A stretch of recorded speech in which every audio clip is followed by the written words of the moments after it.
Hey everybody. How is everyone?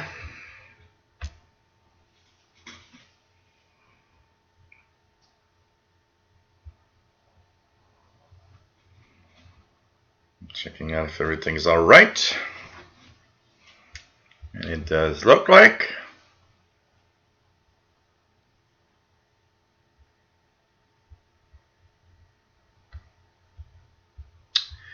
Hey everybody, welcome. Let's put my my good voice. I have a little need to exercise my voice a little bit. Hey everybody. Hope everyone's all right. And we are live. Just looking at things here that are kind of mysterious. That's okay. CPU usage is high for some reason. I'll let it do whatever it's doing. So hey everybody, nice to have you here, my friends. And welcome aboard. This is the Friday edition of the Shortwave radio show. We talk about everything that has to do with radio below 30 megahertz. So it has to do with, medium wave, long wave, short wave, all of that. And tomorrow there's a show, but tomorrow it's the VHF UHF show. And tomorrow's show, of course, will be on the other channel, the VHF UHF channel. And here we have Mr. Paul saying hi to everybody. Just a quick look at Mr. Paul the cat saying hi. So nice to have everybody here. And hope that you enjoy the show today. It looks like a little blue for some reason. I don't know why. The camera shouldn't have the same colors usually, but anyways. Nice to have everybody on board. Hope that you will have a nice show today. Mr. Paul the cat saying hi to everybody. Okay, we're live. My name is Gilles. I'm located in Montreal, Quebec, Canada, and this is a show every Fridays at 2000 hours Universal Time where we talk about radio.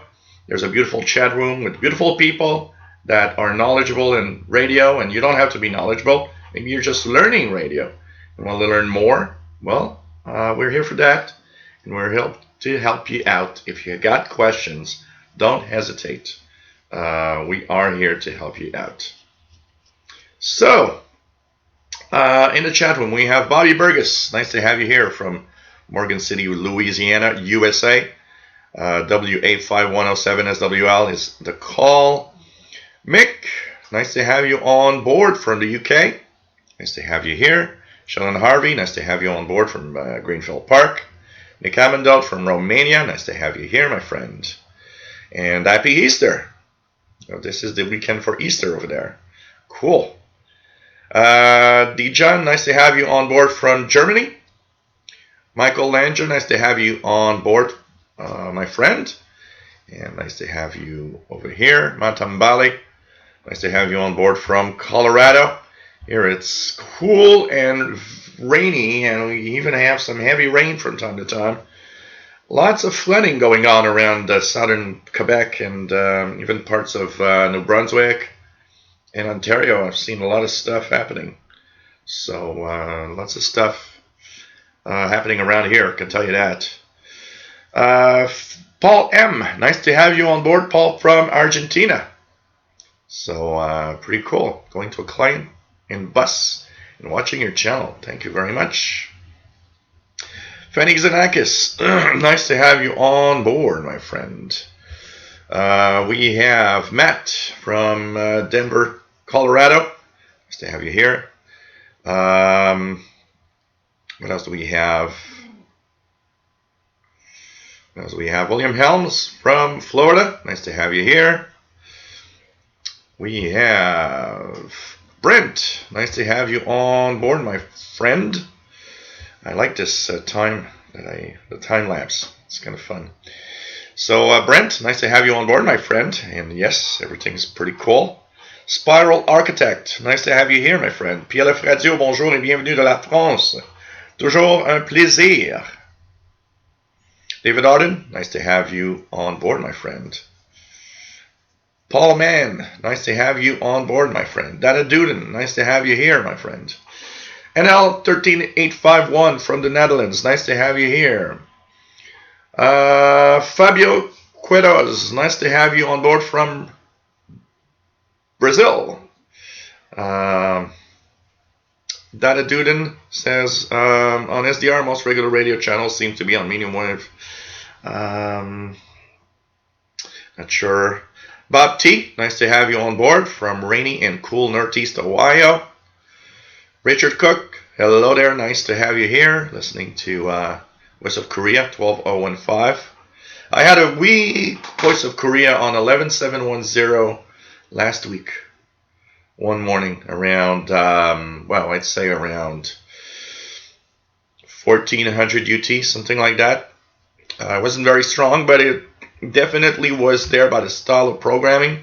I could see that it was Voice of Korea. David Arden, nice to have you here. We have W5KJL, nice to have you here. John is from Germany, nice to have you here. NDRC, nice to have you on board from Cornwall, UK. And there's some Spartak E on 10 and 12 in Europe. Cool. Let's check it out here. 27025. And see if by chance something would be there. And there's nothing there. But we'll keep it there a little bit and see if we got some Spartak E happening or not. Al Catalan, nice to have you here. WF7I Homebrew, nice to have you on board. Oui, ça va bien. Nice to have you on board, and nice to see you in the chat from Virginia. Pretty cool. Dr. Sisup, nice to have you on board, my friend. Dark Noise NL, nice to have you here from the Netherlands. Garden Threadwell, VE6GPT, nice to have you here from Alberta, Canada. What else do we have? I'm just going to remove the cat hair everywhere. Vianney Arsenault, bonjour et bienvenue de l'Est du Québec, de la Gaspésie. I hope the flooding isn't affecting your area too much. Here it's pretty amazing what's happening right now. It's kind of a conjunction of a lot of rain, the snow melting and everything. There's even a dam on a river up north that they say it should be okay, but they actually evacuated some people because they're scared that the dam could maybe break, which would actually not be a good thing. What else do we have? Let me just go here. So, okay. We have, Gunnar Charles has been hearing Ontario lots lately. Hope to hear you soon, Joe. Yes, I will. You will one day. Very soon. This year for sure. Joe Rotman, nice to have you here from sunny Chicagoland. They're expecting a snowstorm tomorrow. Whoa! What the hell? We're almost in May. Al Catalan is listening, decoding PogSang messages in the background. So that's those that wonder what that is these little pagers that still exist, by the way. There still exists some pagers, and with software you can actually decode this messages. Maybe that's one of the things we should talk about tomorrow in the VHF UHF show tomorrow. What else? DE1 DJK, nice to have you on board from Germany, my friend. Keegan, nice to have you here. XNEDXer in Northwest Arkansas. Pretty cool. Dr. Sisab, what's the deal with WRMI 9395? One, I've been getting a dead carrier on it, but the 770-801 is fine. I've been having regular fine transmissions on 9395. Let me just try it out right now. So it's on right now, but it's not very strong here.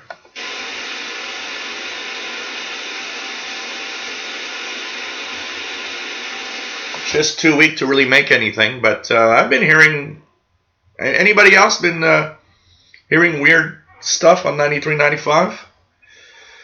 PLF Radio, heard a little bit on the news in France about flooding in Canada. Yeah, lots of it too. It's like the flooding it's one of the biggest flooding I think we've had in ages.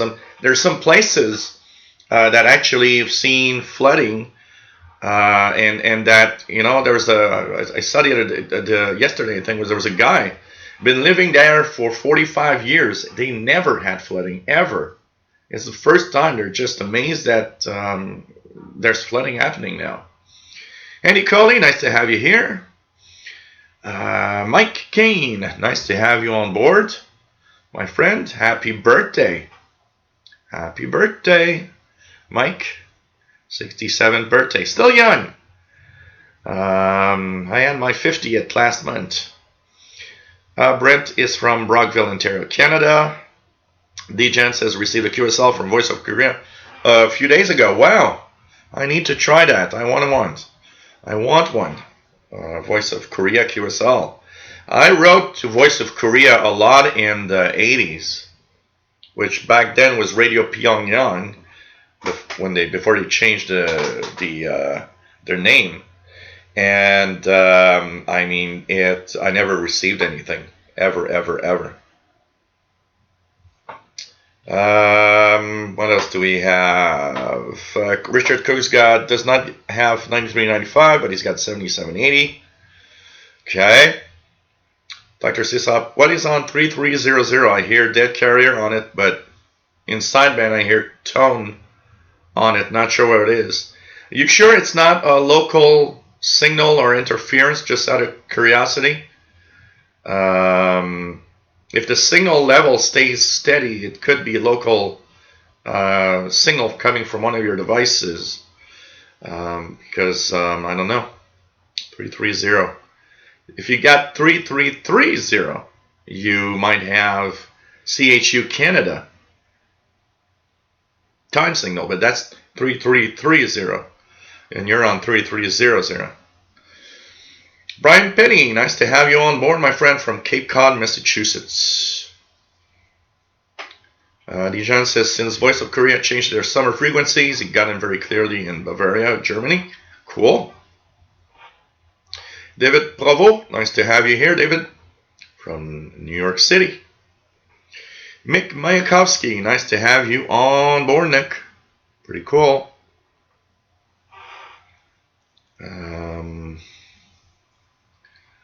What else do we have? Dr. Sissup, 27025. Yeah, 27025 is CB. Absolutely. Targ Vintage, nice to have you here from Bosnia. Nice to have you on board, my friend. I'm located in Montreal, Quebec, Canada, just for those that wonder.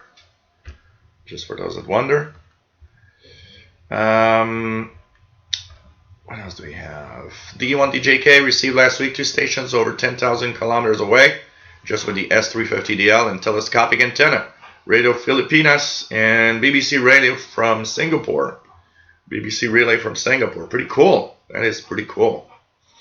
Keegan is using the internal antenna and a Ethan Grendick Edition Field BT radio. Pretty cool. Raymond Challoner, nice to have you here, my friend, in Yorkshire, England. Pretty cool.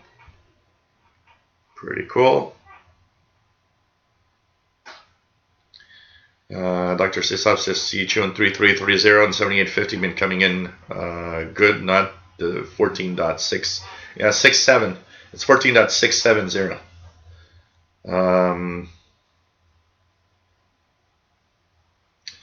What else do we have?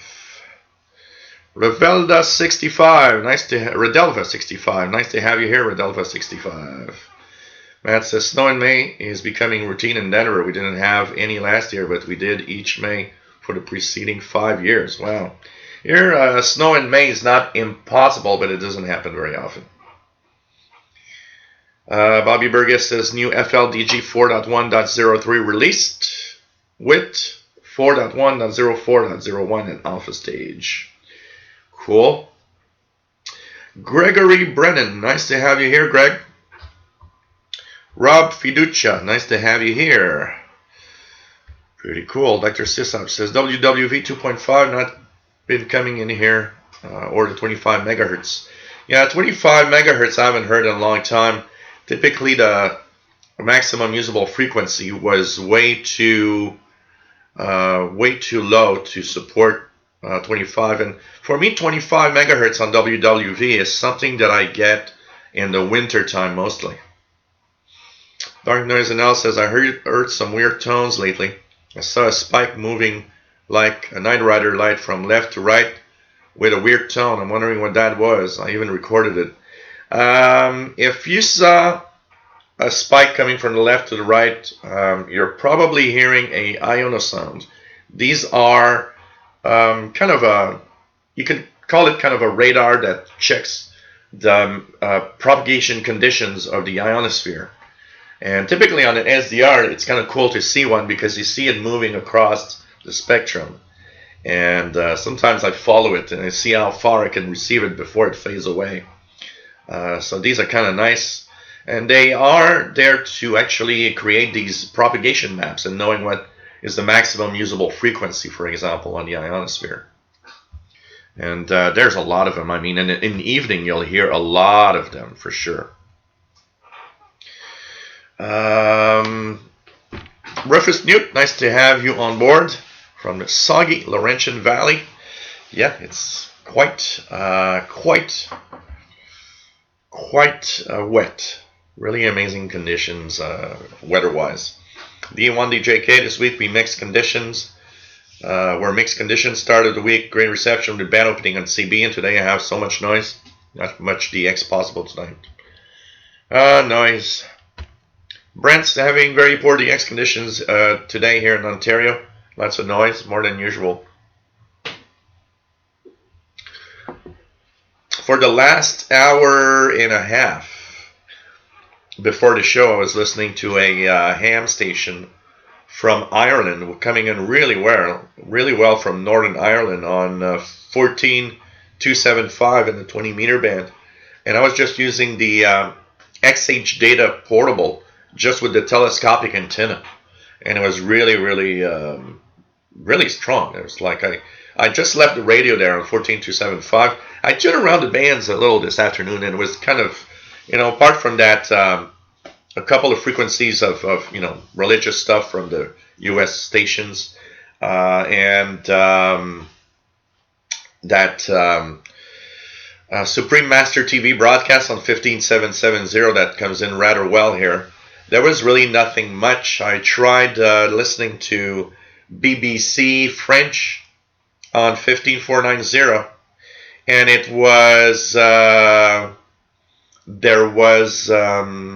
wasn't strong enough to actually really listen to the program. So I started tuning around the 20 meter band in search of amateur signals, and I stumbled across that Northern Ireland station on 14275, MI5 ATK or something like that. It's MI5 something, anyways. Richard Cook's got Shannon involvement on 5505, Royal Air Force involvement on 5450, both strong. The D1DJK says there's a daily big strong signal destroying Voice of America Africa 6080. It's a strong noise, no clue what it is and where it comes from. On 20 Holland SDR, it's also here. Maybe something in your area, because I listened to 6080 a couple of nights this week. And on one evening, actually, on 6080, around 03:30 UT, I distinctly heard that in the background there seemed to be another station that was also there, but not every day. I think I listened 3 nights in a row. 2 of them, 6080 was the only signal VOA from Africa. 03 to 04 it's from Botswana Relay. But on the 3rd night I distinctly heard there was something, but it wasn't very strong, and I checked out what it could be, but I couldn't find anything on it. So, As David Arden says, the chat room links us with friends from around the world. Absolutely. It's a lot of fun. Absolutely. WF7I Ombrus has been enjoying your videos. Couple of questions. Do you have a blog or website? And do you own Zenith Transoceanic radios? Would love to see a video using it. Fond memories of it as a teenager. Well, my blog is pretty much my YouTube channel. So you'll have different types of videos. I put videos of reception of different stations from different radios that I own. I own a lot of radios. I will have tips and tricks videos. I will have all sorts of things happening this week, unfortunately. Little story. Some of you saw that I posted a video. I went to a park not very far from here. And I wanted to do an afternoon of radio listening on the portables. Problem is, when I arrived there, first of all, it was kind of cool. The time that I walk, it's like maybe 30-minute walk from here to there. In that 30 minutes, the sky started clouding over. So when I left, it was nice and sunny. I arrived there, it was cloudy, and it was windy, so it was kind of cool. But I thought, yeah, I'm going to, do some videos and listen to the radio anyway. And it's interesting because I chose a part of the park. Sorry, there's a lot of cat air. A part of the park that I had never really been to with the radio. And notice the noise level was a little higher on that side of the park. But it was still lower than here. And I started doing videos with my cell phone, because basically, I mean, the cameras are so good now with these phones that I do the videos with the phone because it's just great and it sounds great and it looks great. Plus, if I really want to push the maximum limit, I can do 4K videos with this, even though I don't, because it takes so much space in the phone that and it limits the videos to 5-minute length also at the same time. So I just put it at 1080p, which is honestly fine for videos. I started listening to some stations, and I got quite a few of them. But when I came to put the videos online, something went wrong with the SD card in the phone. And all the videos that I took, except 2, were corrupted. And actually, all the videos that were longer than about 2 minutes, all were corrupted, and they couldn't play. I couldn't upload them. I couldn't do anything. They were kind of really, something went wrong. So I actually had to reformat the SD card in order to fix the problem. But I lost maybe 7 or 8 videos that I wanted to put online of stations that I heard while I was at the park over there.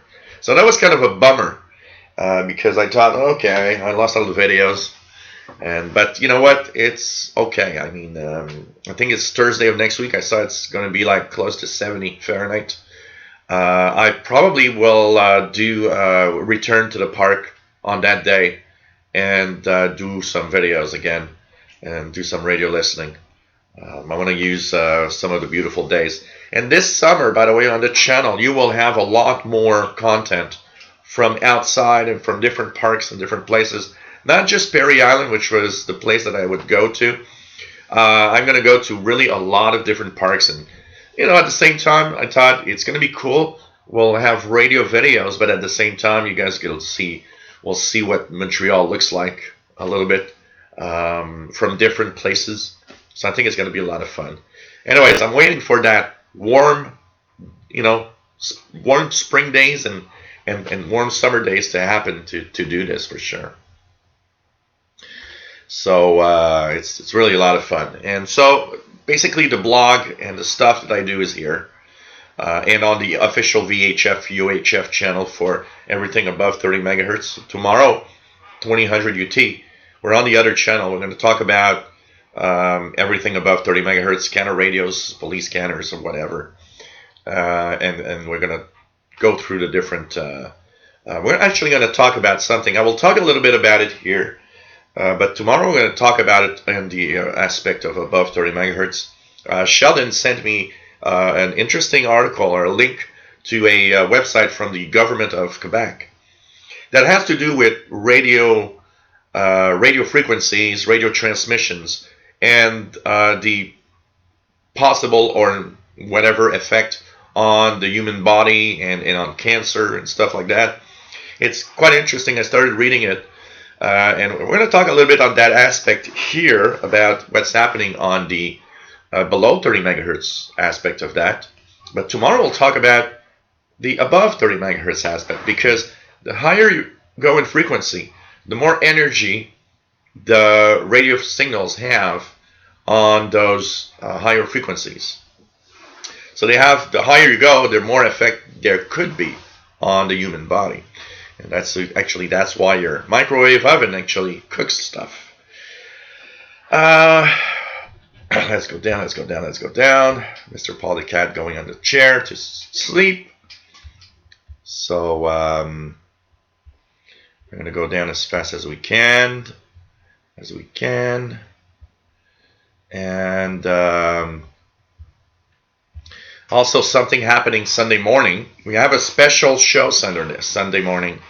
If you like live shows here, Sunday morning at 14:30 UTC, we will be live on the channel. I will be streaming live from CKUT 90.3 FM studio with Sheldon and David and the International Radio Report. So if you guys want to see what it looks like behind the scenes in the studio while we do the International Radio Report, that's going to come live this coming Sunday morning. About an hour before, I'll put up the link to the official 30-minute show that we'll put there. So I'll post it to the different groups, and hopefully that you guys can join in. So 14:30 UTC, Sunday morning, we are live on the channel here from the International Radio Report at CKUT Studios.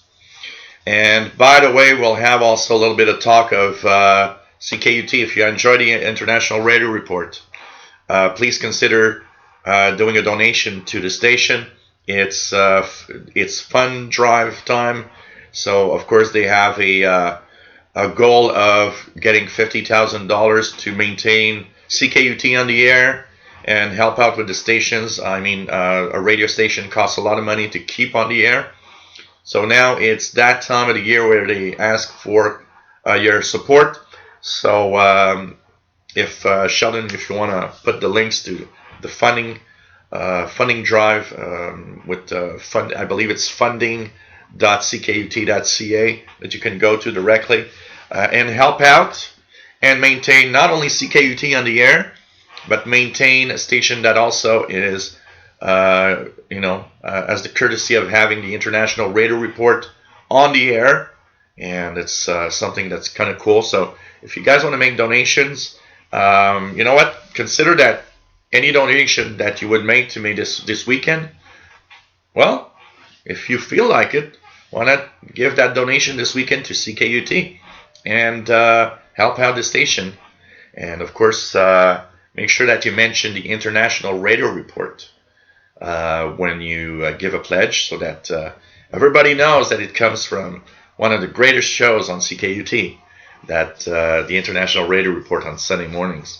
So we will be live. I will be live with the International Radio Report this coming Sunday. I hope you guys are going to enjoy that, and it's going to be a lot of fun.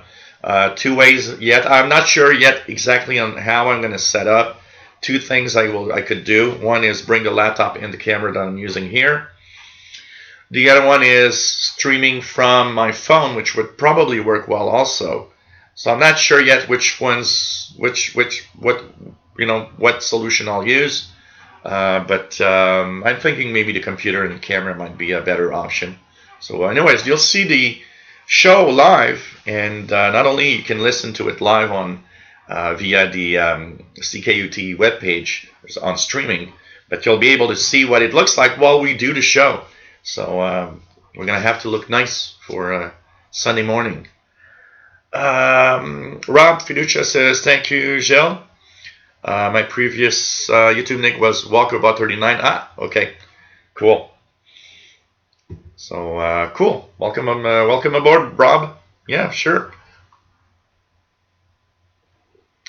Roberto Rojas, nice to have you on board desde Argentina. Always nice to have you here. ¿Cómo está mi amigo? David Auden says, my unit in Germany used to use an Ionis sound when we were out in the field. I think of that whenever I hear one. Maglone, nice to have you on board. EA5ITG73, hello there, my friend, from Spain. Bill Fagan, nice to have you here. Just read from several sources that March 2019 is thought to be sunspot minimum for this cycle. Some sites say we may be heading for a grand minimum lasting decades. Hope not. Cheers from G7 IUI. No. The latest news that we have about solar activity really is the fact that we're in solar minimum. That's pretty much going to be minimum all year this year. But we are going to start see stuff probably picking up starting next year. And they're predicting to have a similar cycle as last time, not a really big one, with a peak somewhere in 24, 25. And also, they were saying that what they observe on the sun is that after that, the other cycles are going to start picking up strength again. So that's kind of nice. Spiral Architect picked up his first HF transceiver, an Alinco DXSR8T. Cool. Radioactive, nice to have you on board from Central Oregon. And says we have the Oregon Spring SET coming, set coming this weekend. Active frequencies 3964, 5330.5, 5346.5 through Saturday, 19 UT. Mad Radio DXer, nice to have you here. Dijon heard a pirate station 6920 a few hours ago with its radio from 60s. Cool. Texan PL 680. Supreme Master TV is where the secret knowledge is at. Man. The U1 DJK, when shortwave does not work in a good way, I switch on and listen to the BBC. Does anyone know when the G06 station transmits?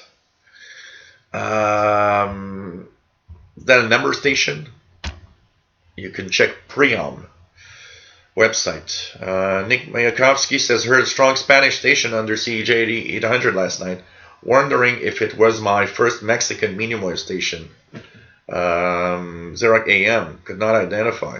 Interesting. So a Spanish station on 800 below CJ80. That's interesting. Does one of the very powerful 800 kilohertz station in the Caribbean on the island of Bonaire, do they have Spanish transmissions over there? Could be that also. Transworld Radio Bonaire and then 800 kilohertz. Sorry.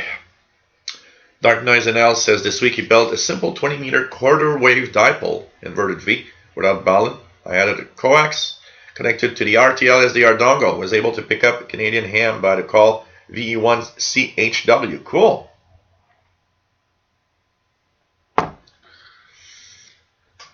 Al Catalan says I use my RSP-1A about 40 minutes measuring antennas with RSP spectrum analyzer, RF bridge, noise source without attenuator. How can I know if I burned RSP-1A? Technically, if you did do something to it, you would probably know because it would be deaf.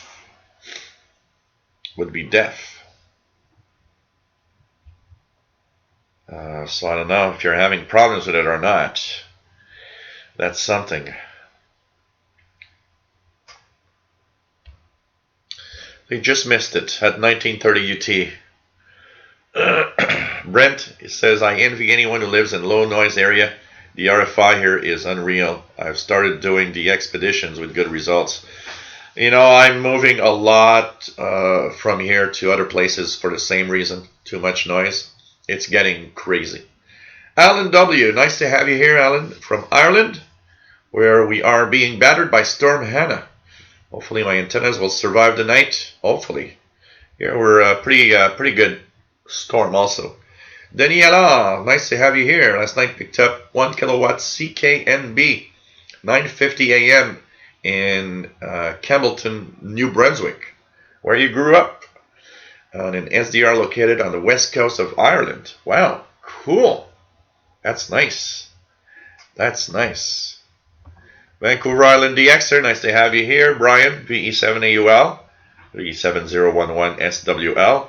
After more testing, I have determined that my main domestic RFI sources are the central vacuum cleaner, the alarm system, and both garage door openers. That's interesting. I've got a new one that I have to try to find where it comes from. It's not always there, but it's clearly annoying from time to time.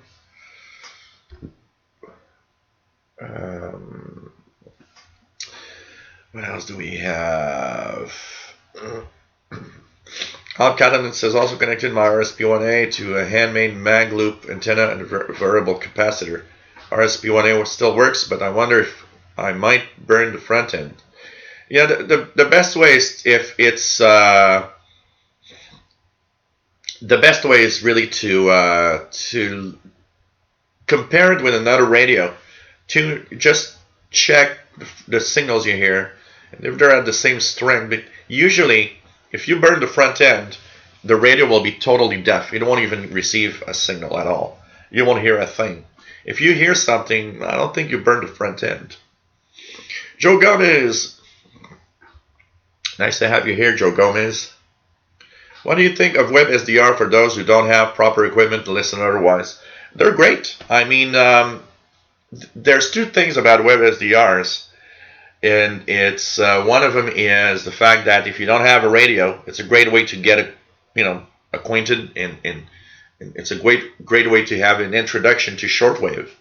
Honestly, the other thing is that SDRs is also fun because you can listen to stations you might never hear where you're located. And there are some people. Somebody wrote me an email the other day and saying that he listened online SDR, he really loved the SDR.hu, and he said that he had a portable radio, but the noise was so high he couldn't listen. So he started listening to the SDRs online. And he thought that it was kind of cool because, he could hear all these stations. And by choosing the correct SDR, he would listen to all sorts of signals from all over the world. And he said he was happy like that. That finally he found that it was lots of fun, and that a lot of his listening time now was doing that. Which is great. I mean, if you like that, why not? There will always be that vision of things, people saying, well, that's, not like listening to or receiving stations from your own radio. Of course not. I'm one of those that I rather listen to a station on my receivers than on an online SDR. But when you don't have one or when you can't hear it, why not? Sometimes what I do is I want to listen to, a couple of times I did this. I wanted to listen to Radio France, international in French. I would actually go and, sorry guys, I got a little cat in the throat. So anyways, I would tune in one of the European SDRs, and there it would have a strong signal, and I'd listen to it through there. And for me, it's, an halfway between. Because yes, I could listen to Radio France stream on the internet. But at least on the SDR, even though you're using a receiver online, you're still receiving and using a radio. It's just that you're tuning it over the internet connection. So it's kind of a middle, I would say. It's not a stream from the station, which has zero to do with radio.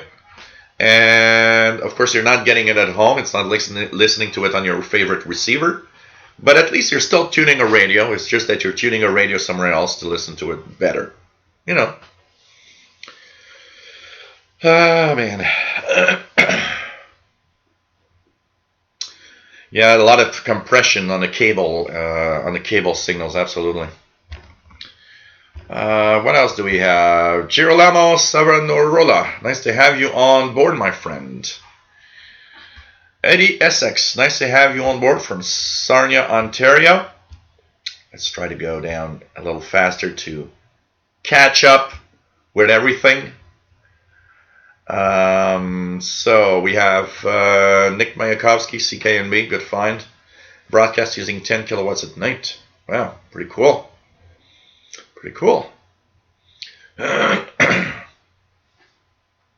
Simon Templar, nice to have you on board, my friend. Sheldon Harvey, yep. So Sunday, 10:30 a.m., 14:30 UT, we will have and be live on this channel from the International Radio Report. This is going to be cool.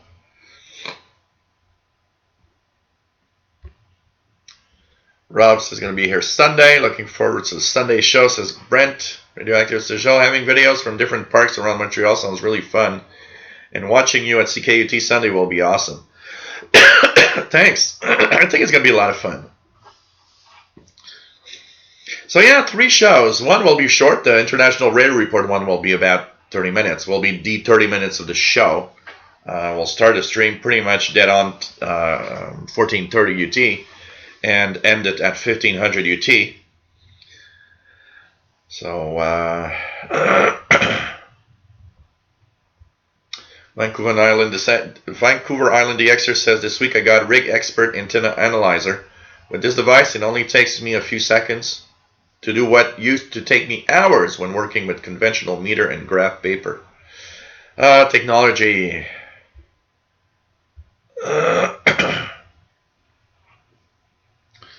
What else do we have? What else do we have? We have Jeffrey Kropp. Nice to have you on board, my friend. Always cool to see you here. From cold, rainy, and windy New Hampshire. Yeah, it's pretty much the same weather we're having here.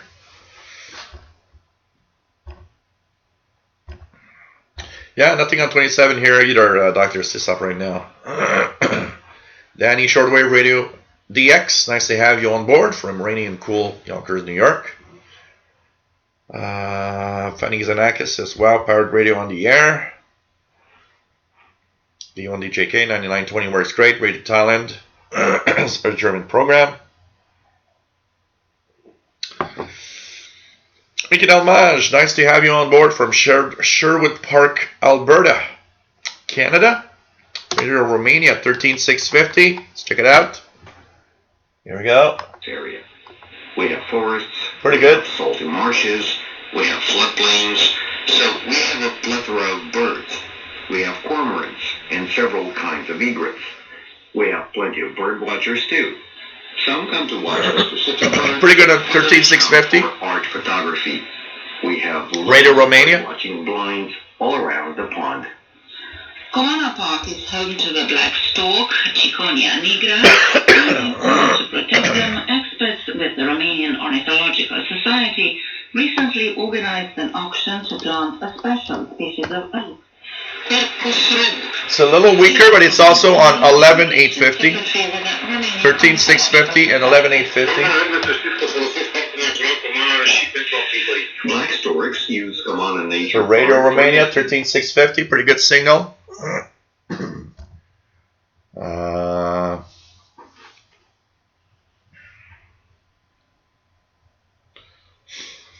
iRight61, nice to have you here. Yeah, Matt, you're right. I need medium wave stations in Spanish. It's difficult because there's a lot of, even here in Canada, we have multilingual stations that you know, I remember once listening to a program in Spanish and finding out it was coming from a station in Ontario, Canada, that has Spanish language programs.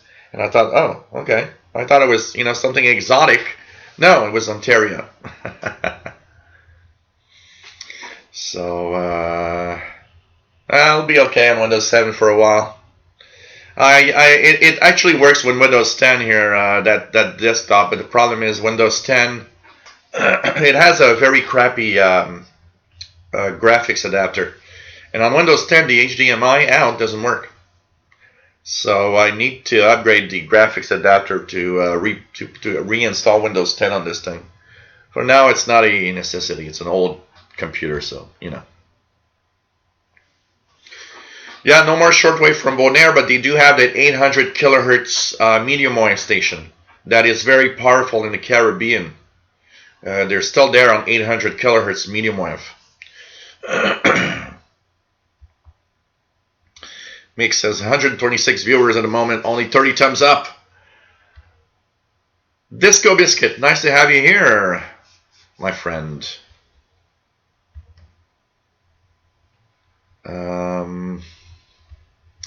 What else do we have? What else do we have?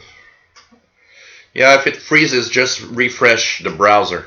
Most of the time, that's what you need to do. Refresh the browser and make sure that everything's all right. My output here is good, so it shouldn't be. I'm green all the way everywhere. So when that happens, you just refresh. Page Master, nice to have you on board from Moore, Oklahoma. Pretty good.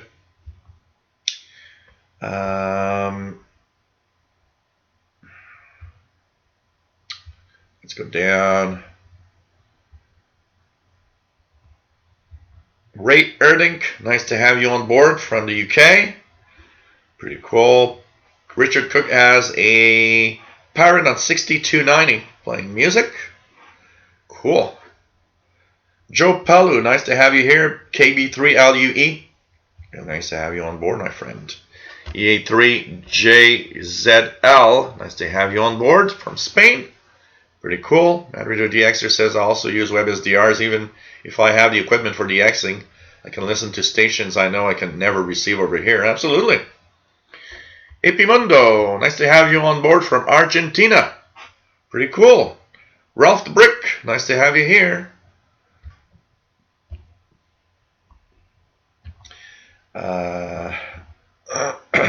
Nick Casalino from CountyCom, nice to have you on board, my friend. Pretty cool to have you here, as always. I use my CountyCom GP5 quite often. It's one of my main go-to radios. I actually like the ETM functionality, easy tuning mode on it, because it's faster than the one on my Texan PL380. So sometimes just for a quick what's on the air that I could get, I'll use the ETM functionality quite regularly on it. I really like that. Danny Shortwave says medium wave 800 could be Radio Progreso. If it's religious, then it can be Radio Bonao from Dominican Republic. Otherwise, it can be Honduras or Mexico. Jim Torres, nice to have you on board. Do I have a CB radio? Yes, I have a 40-channel TRC 432 Navajo base station. I have 4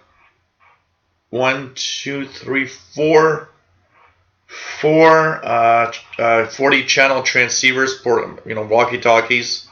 2 of them that are actually the same ones, the TRC 214 that you could see in the Stranger Things series on Netflix.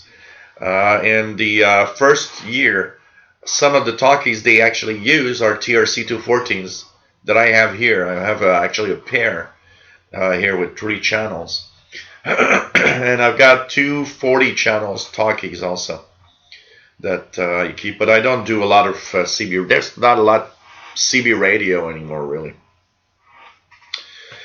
Brent, does SDR Play software require fast computer processor and lots of RAM? I'm thinking of using an older laptop.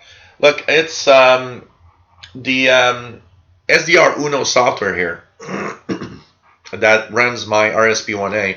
This is an old dual core HP computer that has 4 gigabytes of RAM, and it runs fine. The thing that will happen with an older laptop is that you won't be able to use the full 10 megahertz spectrum. If your PC is too slow, you'll have to, be happy using only 2, 3, or 4 megahertz of spectrum because of bandwidth, because it will be too much. So I've on this machine, if I up the bandwidth to 10 megahertz, it will actually max out. My CPU will be maxed out, and the edges are not receiving. You see that there's like too much processing and too much information that the computer can handle. So, but if you keep it like, I keep it at 2 megahertz wide, and I find it quite okay at 2 megahertz, honestly. Especially on, if you don't have a big screen, anyways, when there's too much information, things are too small, it's difficult to see. If you're using 2, 3, 4 megahertz, it should be okay even with an older laptop, honestly. Jerry DX, nice to have you here. Dijon is listening to KBS German service 3955, good signal in from Worferton, England.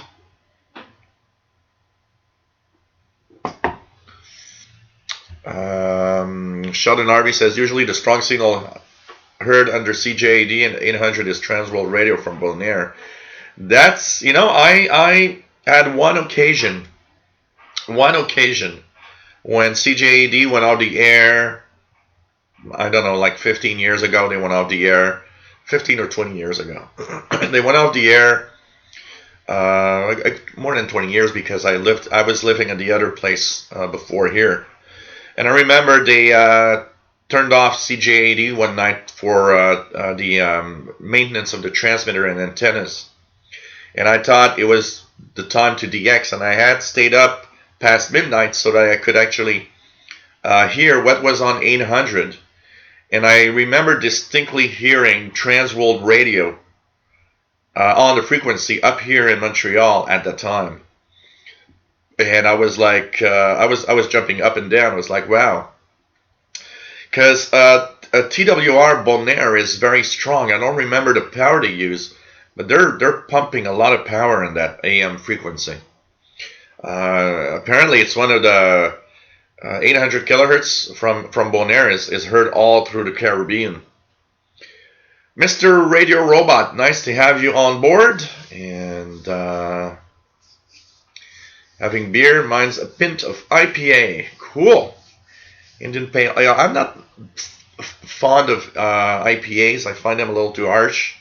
But enjoy.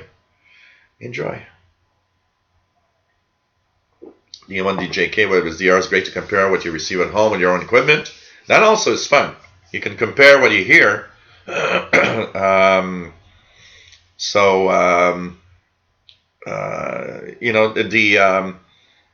You listen to something and you actually listen to an SDR somewhere else to see if the signal is making it at other places also.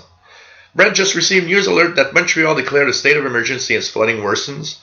Yeah, I know that some part of the mostly north and west of the island, there's the Rivière des Prairies that is probably overflowing a lot. Because on the south side, it's the St. Lawrence River, and although it can get higher, it usually ain't that much of a problem on that side. It's really the Rivière des Prairies on the north side of the island of Montreal. Because for those that don't know, Montreal, the city of Montreal is on an island, and we are surrounded by water here. Now, I have absolutely no danger of flooding, because if I get flooding here, probably half of Quebec is gone. I am at one of the highest points in Montreal here. And actually, if I go on either side, north or south, I on both sides here, I'm not that far from where it's starting to actually go down. So I'm probably one of the, except being on the Mont Royal mountain, I probably am on one of the highest points on the island of Montreal, which is, it's impossible to have flooding here. But everybody next to the rivers, I have a my niece, one of my nieces that lives to the east She is actually in danger of flooding by, I believe, by the St. Lawrence River that's a little high. David in Barcelona, EA3IEK, nice to have you on board, my friend. I believe TWR Bonaire has multiple languages, one of them being Spanish, if I'm not mistaken. Dejan's got 6290 in Germany, pretty good.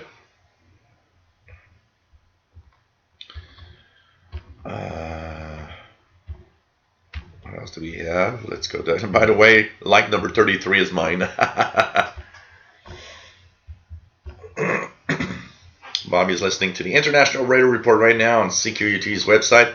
You can listen to 3 months worth of shows on CKUT website.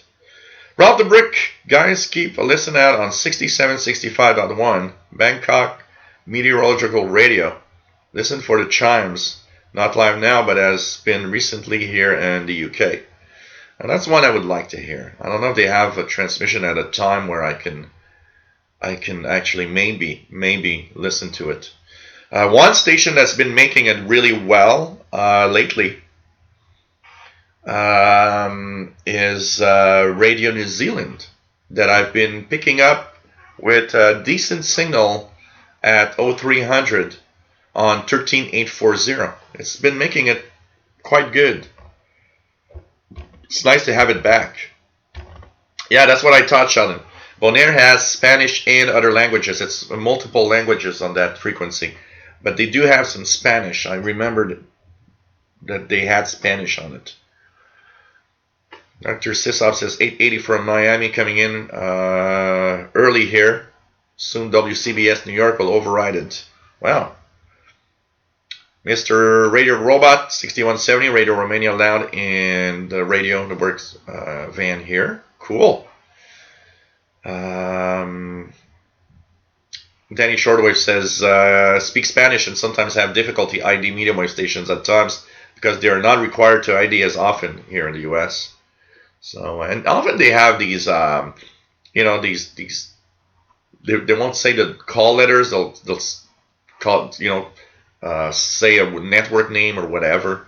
I use on the online streaming of the different stations that I could possibly be hearing to try to compare when I do so.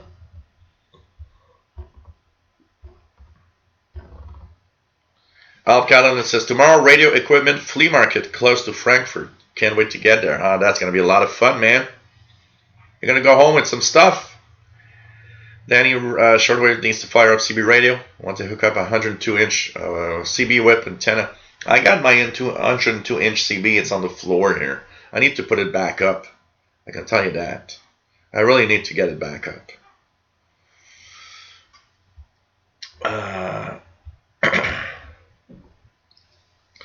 I use channel 6 on CB, Dr. Sysops, to see what propagation, if there's sporadic E-skip.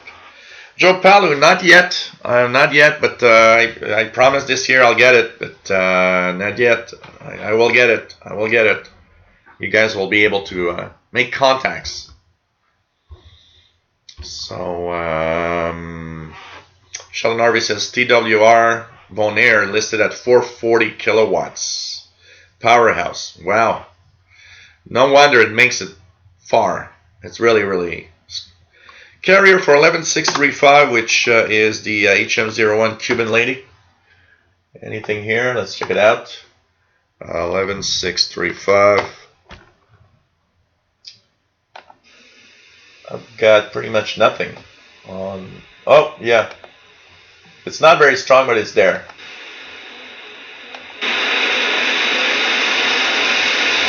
I do hear in the noise, but I hear the Cuban Lady. The Cuban Lady.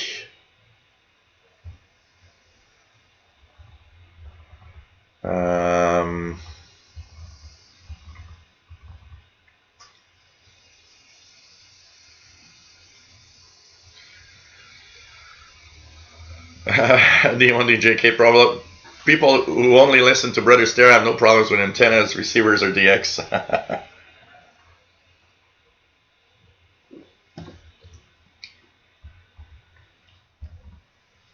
Oh yeah, Dr. Sisop. All of their frequencies are for Radio Havana, Cuba, are either distorted, overmodulated, undermodulated. The other night I tuned 6,000 kilohertz, and the audio was so low that it was basically a carrier and nothing else. No problem, Matt. JDX, any live boats on the roof of your building? We'll take the we'll put the radios on the boat. But no dangers of flooding here, I can tell you that. Really no dangers of flooding.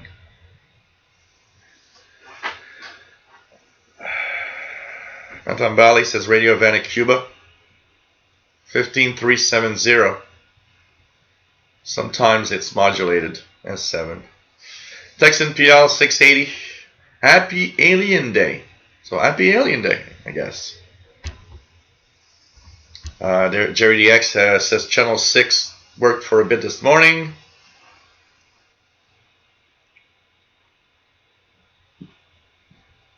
Sheldon Narby says neat article about the new Transworld radio transmitter in the 2019 World Radio TV Handbook.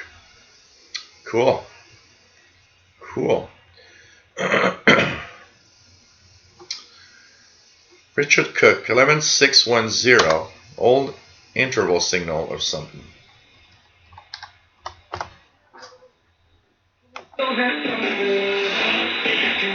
I got some music on 11610.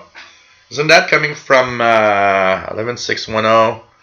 Isn't that coming from what did I just click PowerPoint for? I mean, isn't that coming from Madagascar? Let me just get out the EIBI space page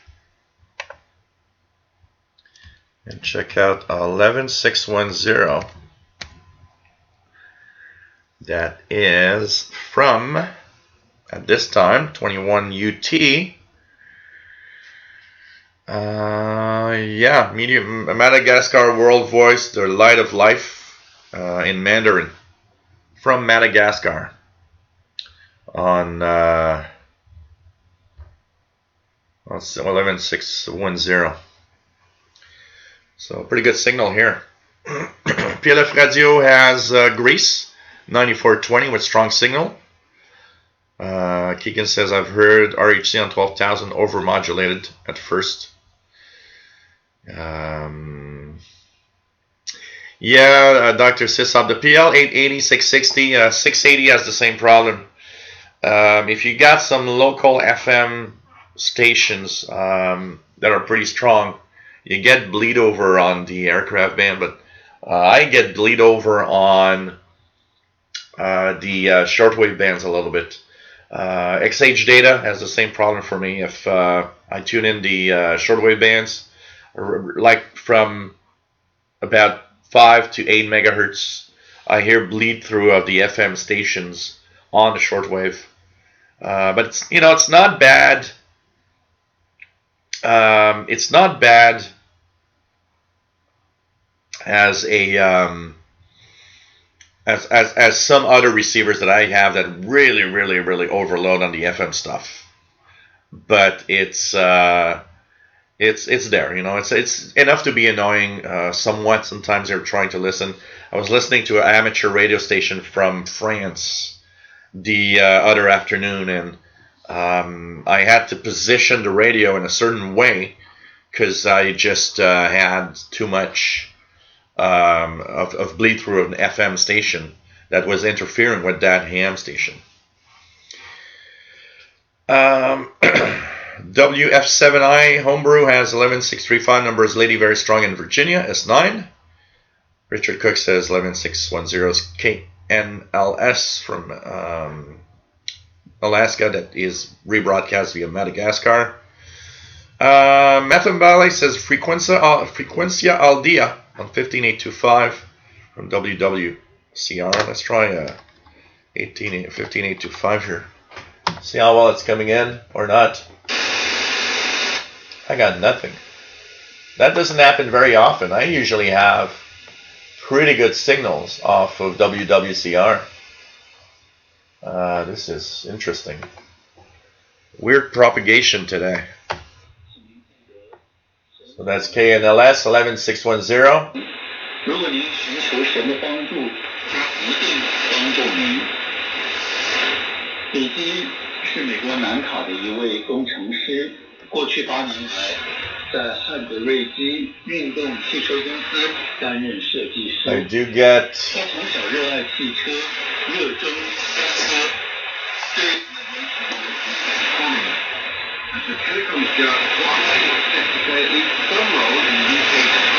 The BBC via, I believe, Ascension Islands on 12095. BBC World Service 12095, making it just enough to be listenable. Up to S7 from times at peaks. You know, that's the sad part. If I didn't have the noise that I got here, that signal would be an easy signal to listen to at the strength that it's now. It's really the noise that's making it a big difference in reception. I can tell you that. So I believe 12095 is from Ascension Islands, right? 12095. And BBC is, why the hell it takes so long here? So weird. So 21 to 22, yeah, Ascension Islands, Monday to Fridays. 21, 22. To West Africa from the Ascension Islands in the South Atlantic Ocean. 12095 coming in okay. So, no, Dr. Sisop, 11610 is not EWTN. It's Madagascar. Tio, nice to have you here, my friend. PLF radio is 9445. All India Radio. Let's check it out here. 9445. I haven't had a good signal from. It's very weak over here. I haven't had a good signal from India in a long time. A long time. Dr. Sisop says my Texans get bleed over also on lower frequencies. Also my Ethan satellite doesn't though.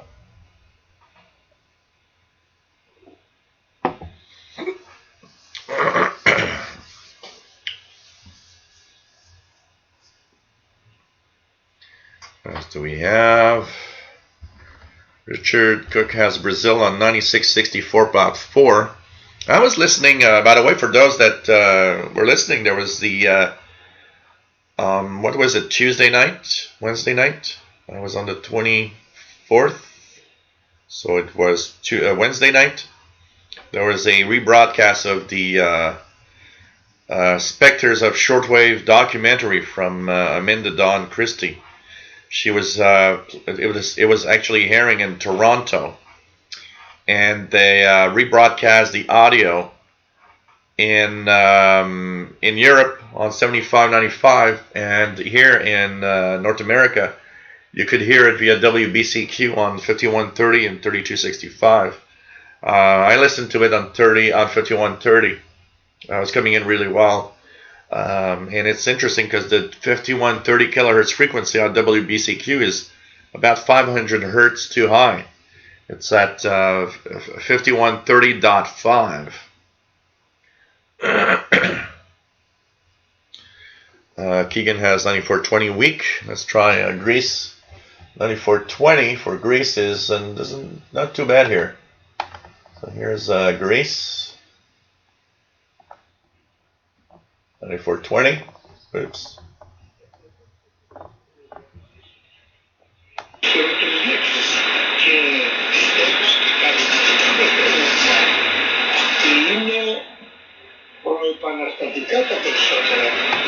So voice of Greece, 9420 kilohertz.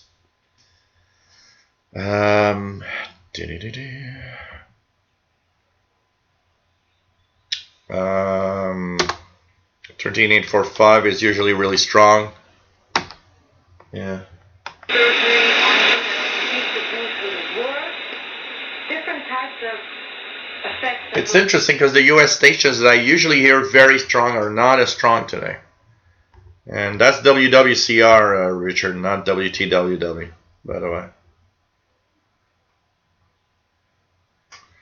There's sysopsis. Sometimes if I use winding of the frequency, if I use 3 + 3 or higher, I can hear a whistling noise. Is that normal? Not all frequencies, just some. It might be some kind of it could be some kind of locally, or there's something, definitely something weird. If you hear a whistling noise, it's probably within the radio, maybe some overload or something.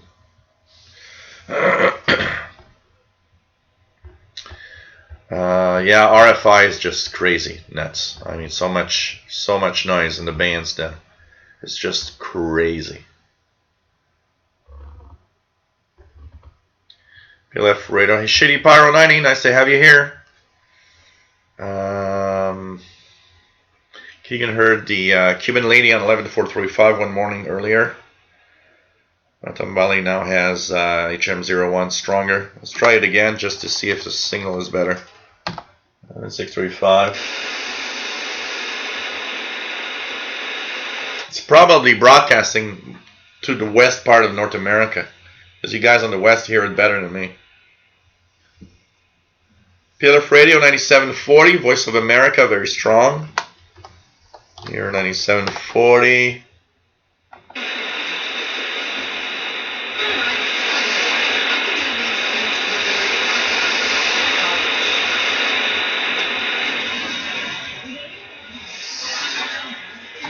It is there, not very strong, but it is there. That's transmitted from where? 9740. Voice of America 9740 is it's from the it's from Wolverton, UK. Oh, interesting. I didn't know they had relayed from the UK. And I could hear it. I noticed that it was French, but it's not super strong, but it's there. I do hear it. And it's interesting. I didn't know they were using the UK relay for Voice of America.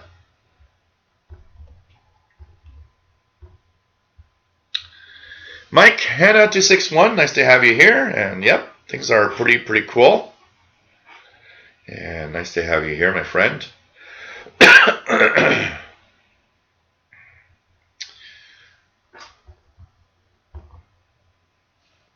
What do we have? Thanks for trying BBC at 12:95 later evening. Here, the best BBC frequency for the East Coast, at least 7300. From 0 to 01 UT is always very strong. It's from Wolverton, UK transmitter. Andrew J, nice to have you here. Have you heard of Use This Radio? Very curious about it. FOSA multiband radio receiver, scanners, handheld frequency. Bands is airband, FM, AM, CB, shortwave, VHF. No, I've never heard or used that brand of multiband radio. Page Master, can you set a reception report to an AM radio station and receive a QSL card from them? There used to be somewhat of a service for that on AM stations, but more and more, it's likely that you won't get anything.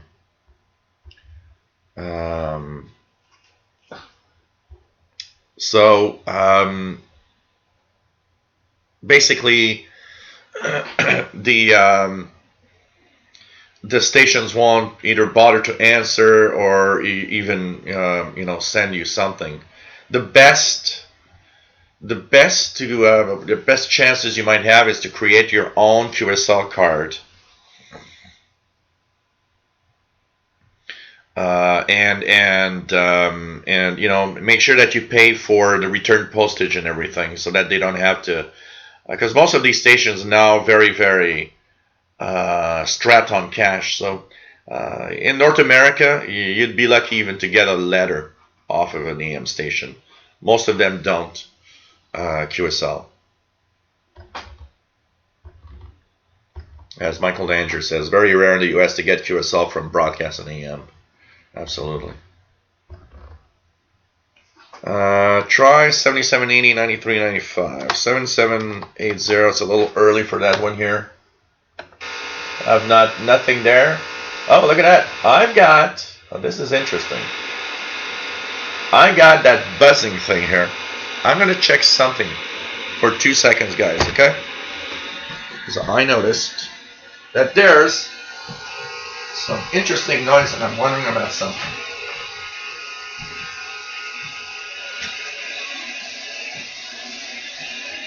I'm just wondering about something. Did that go away? Oh, somewhat. Okay. Kind of interesting. And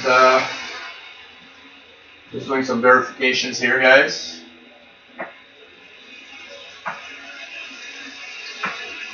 And if I actually remove the plug here, did it change anything? I still have noise, but it seems to be a little less than the buzzing that there was. I think there's a power supply I've got here that I do stuff with that actually creates a lot of noise. So 7780, 9395. It's not very strong, but there's some talk right now.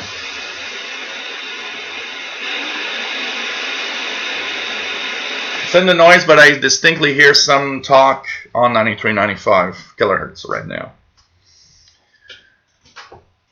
Joe Laundry, do you know the website for the waterfall in the background? Well, that's a software-defined radio. It's not a website where you're getting this. It's my radio receiver. Maglone, what are the ping noise like a time code in the middle of the AM band, like background noise? Ping noise like a time code in the middle of the AM band. Huh. I'm not sure exactly what you are talking about. A lot of local devices create noise on multiple frequencies, and sometimes some of the ping could actually be coming off of some of your local devices, interference. Keegan has nothing on 7780. Stereo 9700, says Richard Cook.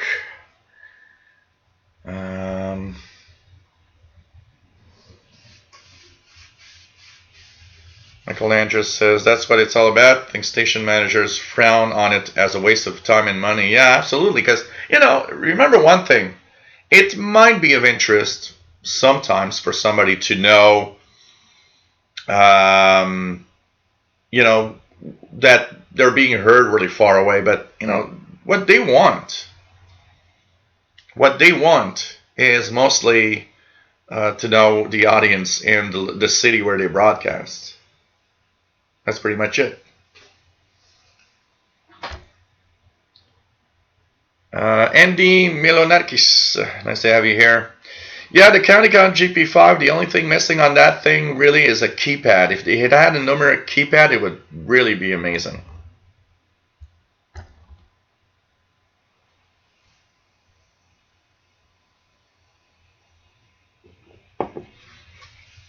But you know what, Dr. Sissa? There's a lot of Chinese shortwaves that are pretty good, honestly, and that are very sturdy and feel quite good quality.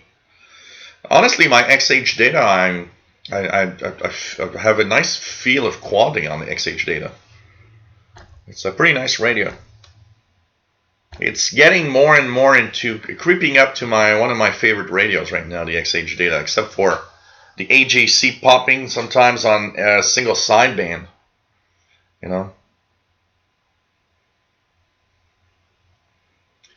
So Dr. Sisap says 93.95 here, noise, no audio.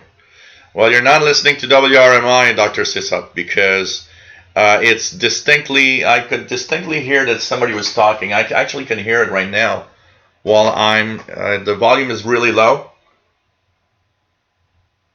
I'm hearing some talk on 93.95. It's not just a noise or no audio. You're not getting 93.95. You're getting something else or some interference.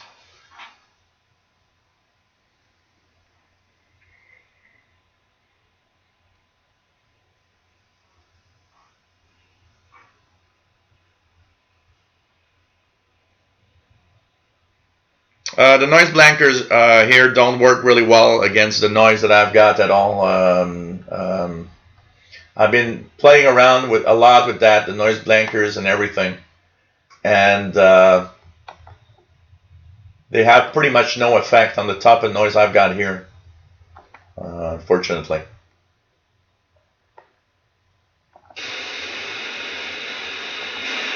Try to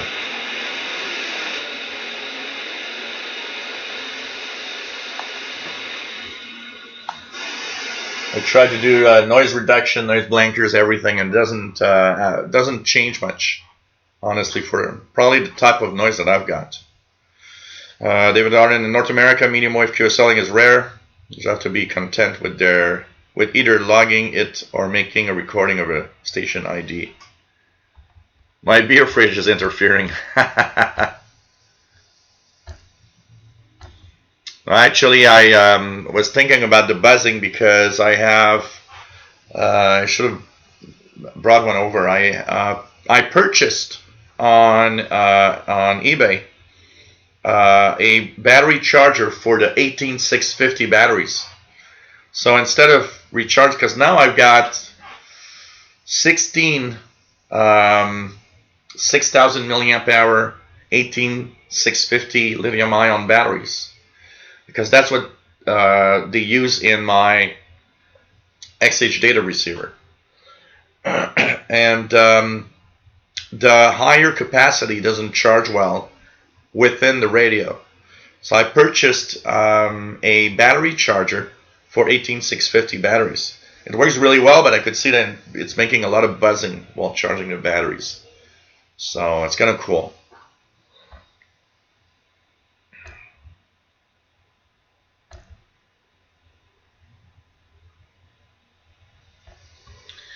Dr. Sisop says, I heard that a few times on 870 AM, along with the voice I hear at WWV time tick. PLF Radio 11880, Adventist World Radio from Austria, really strong. So right now it's music on 93.95.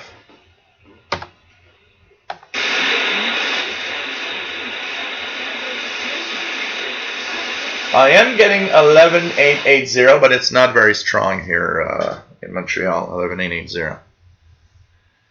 Madame Bali, if it's the beer fridge generating RFI, I'm thinking it probably stays on.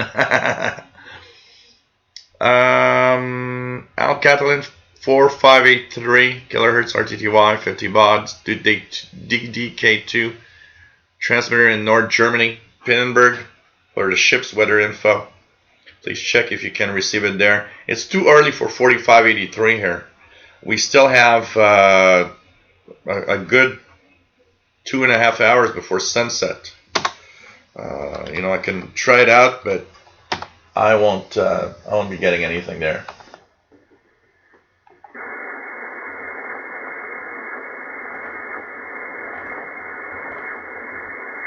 I'm not hearing. I'm hearing a little bit of the Kodar, but I'm not hearing the RTTY.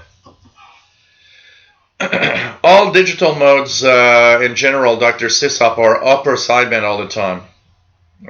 If you put it in lower sideband, you'll still decode it. Well, you'll have to put the little check mark to inverted when you decode. But rule of thumb, any digital mode you're listening to on the shortwave bands are in upper sideband all the time.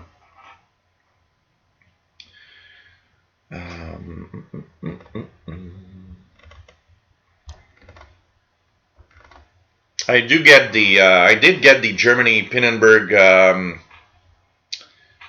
weather facts on the 12 megahertz range, something like 12 or 13 megahertz, the upper part of the band, a little while. Richard Cook's got CHU on 14670. Good. Wow. That's an impossible one here. David Arden says that time click is probably Radio Reloj from Cuba. That station has several frequencies in broadcast time signal like WWV. Ah, that's interesting. I didn't know about that. So it could be a Cuban within the broadcast band. Nick Mayakovsky, I asked you about static pops on one of your recent Radio Wow reviews. I wonder what they are. I get them here. Is it the new digital power meters? You know, I don't know exactly. There's so many devices that do a lot of noise, and it's kind of interesting because it's very difficult to know where things come from. You know, here I've been wondering, for example, they've set up all sorts of things in the street here with little antennas on the lighting system. And I got to say, I always kind of wonder, could some of these be making, you know, all sorts of interference in the bands? There's so much things that actually make noise. One of the things I haven't done that I would need to check out. So where I am here, sitting, I'm actually, let me just think about it. The door's there, yeah. I am actually sitting right over the room where all the power meters are. In the house here in this building. The door is, there's a little room just below me, and the electric meters are there. So I was wondering if I'd go close to the door one day with a shortwave radio, see if I get noise, all sorts of noise coming from that room. I was wondered.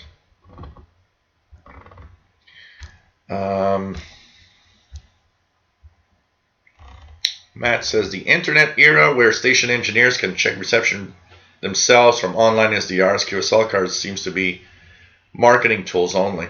Pretty much. I mean, honestly, today, not that many stations really need to know if it makes well or not.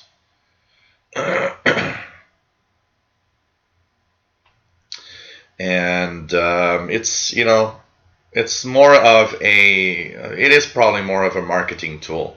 You know, they know that some listeners like QSLing, and they know that it might keep the listeners around, you know. Jerry DX says C-Crane Skywave SSB is his favorite portable. Leon DJK says so many videos made but with the Radio Wow and XH Data. You must like both of the radios very much. Yeah, and it's mostly because they're new radios also. And I want to show how they perform. And I have more coming up. I want to compare the XH Data to the Grundig G5, which is my favorite portable. Of all the portables I've got, the Grundig G5 is my number one portable. I can tell you that. So, Shady Pyro says, picking up the time ticks from Radio Reloj, 570 kilohertz AM, Key West SDR. So, that's coming from Cuba.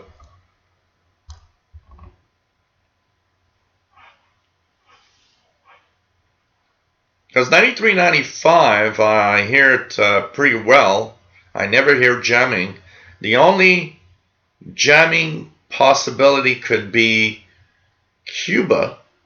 Because Cuba does jam 9955 from WRMI. I'm not aware that they do jam 9395, but that's not impossible, I guess, if 93.95 gets into Cuba too much. But I've never heard, because on 9955, if I listen night after night, I sometimes get WRMI, I sometimes get the jamming. So I know they're jamming because I often hear the jamming on 9955. But I've never heard that type of signal on 93.95. And 93.95, when it actually propagates well, is always a pretty good signal here. So, I was there like 2 minutes ago, and I could distinctly hear that there was some programming. I'm hearing programming 93.95 right now. Mika Dalmaj says 93.95 WRMI loud here in Alberta, playing Zampa para mi tristeza by Tamara Castro. So, the only jamming against WRMI that I see is 9955. That one is being jammed by Cuba because it is transmitting towards Central South America. So kind of interesting.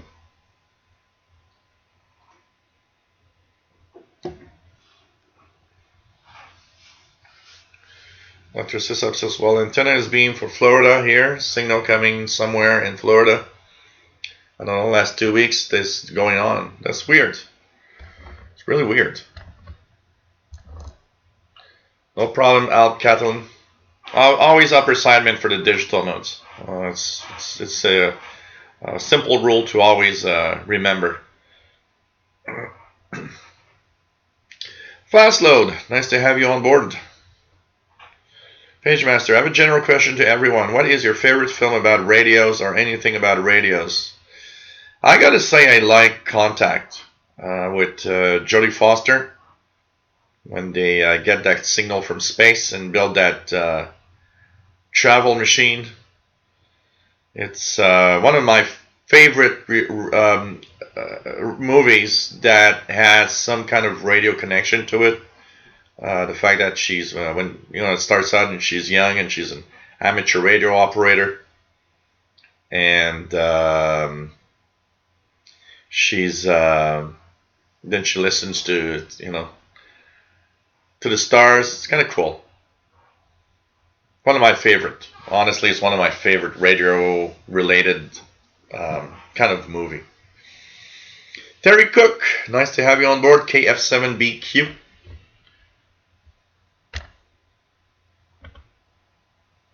KF7BQ.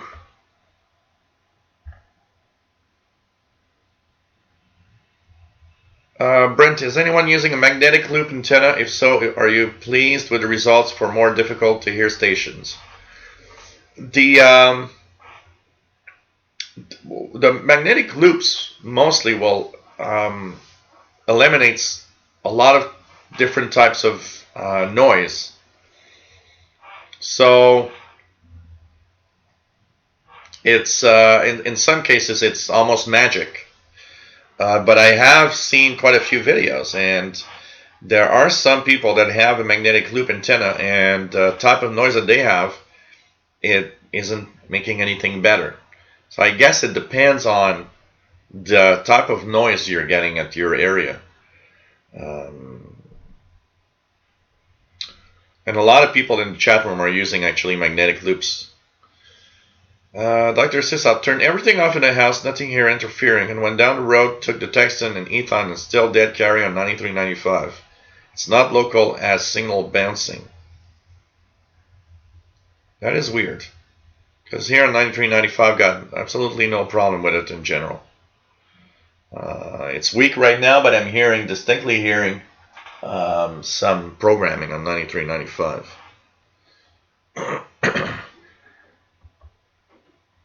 Hangar 77, nice to have you here.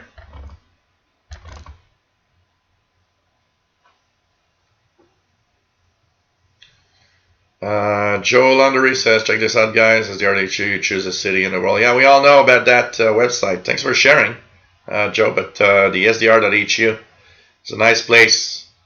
It's a nice place for checking receivers around the world. AF4ED. Nice to have you here. It's a place that I often use and check out different SDRs from around the world. So Moderator DXer has a Walbrook, does a good job minimizing the QRM I get at home. It won't get rid of all the noise on some bands, but at least I can DX at home with it. So it all depends on the type of noise, I guess. Take care, Keegan. It was nice to have you on board.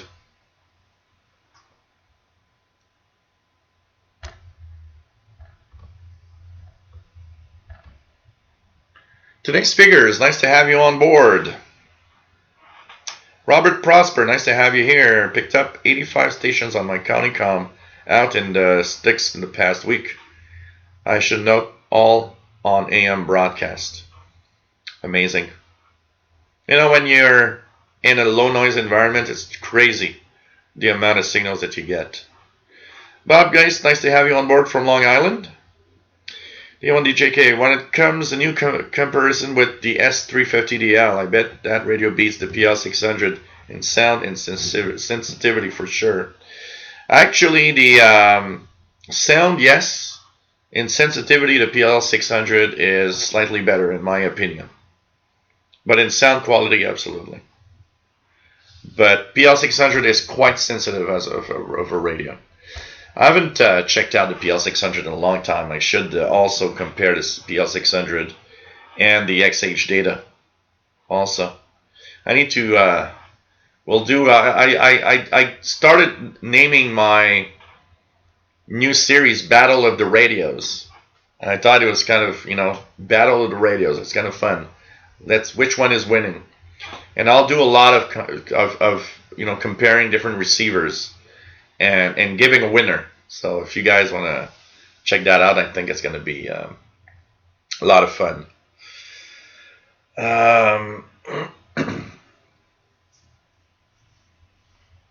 It's not impossible that it could be jamming 93.95. If it's making it to Cuba and it's annoying them, it's not impossible. But I would have noticed 93.95 being jammed. Usually Cuba jams it with some tones and white noises of all sorts.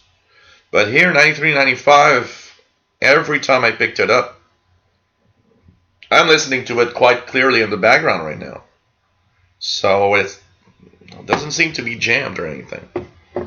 It's kind of weird. It's kind of weird what's happening. Really weird. Rufus Newt says 93.95 is fine over there. Jerry DX, yeah, I heard a few pirates last weekend, last Saturday evening. I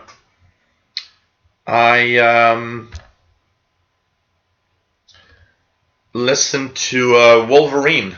I heard Wolverine and XFM. I heard XFM.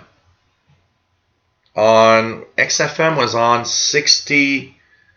What was the frequency XFM used last week? It was an odd frequency that I don't hear pirates very often here in North America. I'm trying to remember, but XFM was there. I could hear it last week.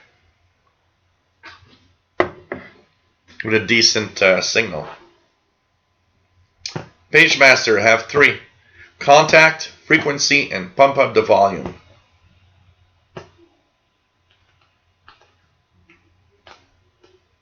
Cool, Dr. Sisop. D1DJK, nice music by Voice of America. From Botswana, 6195, loud and clear. Cool. Take care, PLF Radio. See you tomorrow on VHF UHF tomorrow, eh? VHF UHF channel tomorrow because it's a 30 megahertz and up. Matambali, really enjoyed the 2000 movie Frequency. I haven't watched that one. I need to check that out.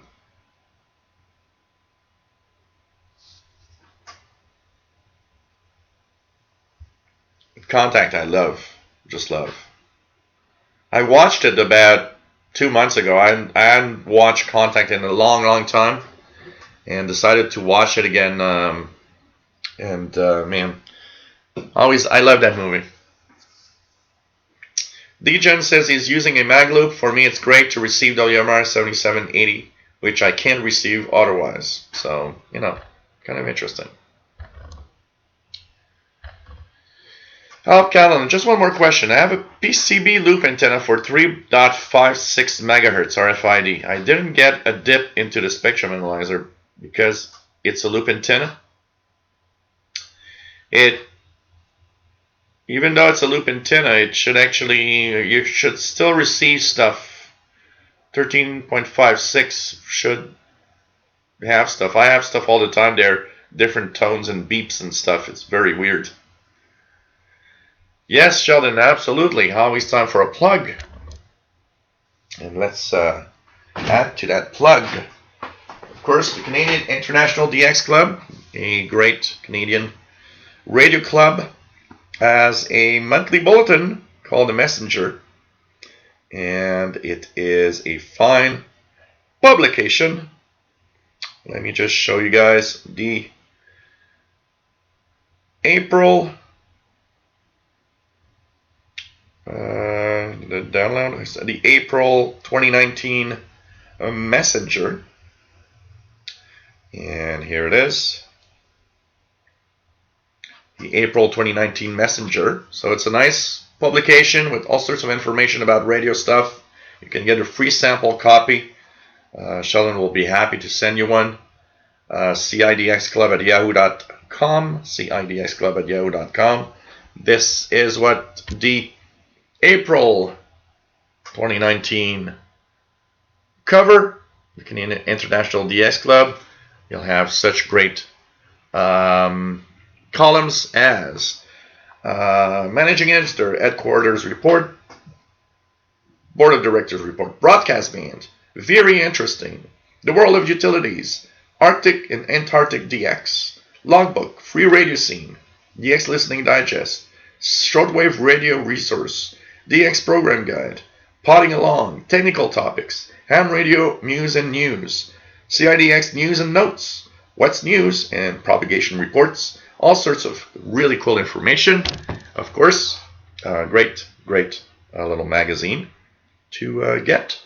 And it's not very, very expensive if you like what you see. $10 per year, $25 for 3 years. I think it's a great place to start. And for those that are subscribed to the Spectrum Monitor, check your email, because this morning I got the new May edition, the Spectrum Monitor, and lots of interesting stuff in here. If you guys miss monitoring times, this is pretty much monitoring times. Same feel, same type of magazine. Actually, a lot of the editors from Monitoring Times make articles for Spectrum Monitor. It's an electronic publication. If you're not sure, you can just purchase one number and check out. And I've been subscribed for the past at least 3 years, 3 or 4 years now. And I always renew. It's always I find this to be a great magazine for everything radio also. So you can check it out. Lots of really neat stuff in there, I can tell you that. So if you like radio, you'll enjoy lots of information in these two publications, the Messenger from CIDX and the Spectrum Monitor.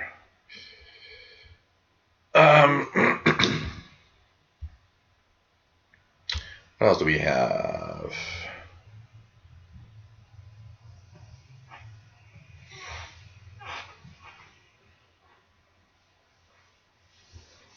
Yeah, but on 93.95, he's so close to the WRMI transmitter site. I'd be surprised to hear anything in Jacksonville, Florida. So I don't know, because I got no hint at all of any jamming here in the past weeks. It's very bizarre, very bizarre. We need to get to the bottom of this. Matambale, Light of Life 11610S9 from Madagascar, but it's in English, not Mandarin. I believe they have a English lesson or something. If I'm not mistaken, they have.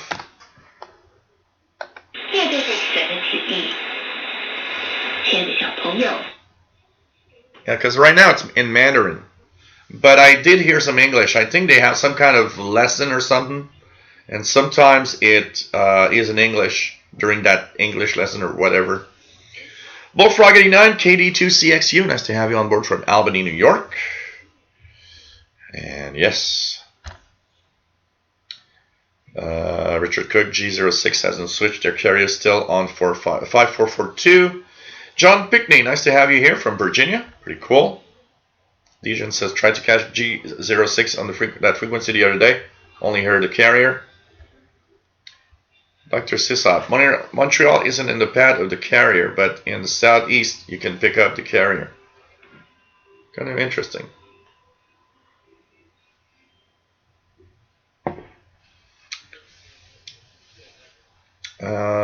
Mikel Almash says the movie Pirate Radio, very cool. I need to check that. One that is kind of interesting, wise for anybody that likes intrigue is The Number Station. I've watched that one. It's okay. I mean, it's not an amazing movie, but it's kind of interesting because, you know, it's like the guy is a kind of a security guy at a station where they actually are broadcasting numbers, of course. That's why it's called a number station. Kind of interesting.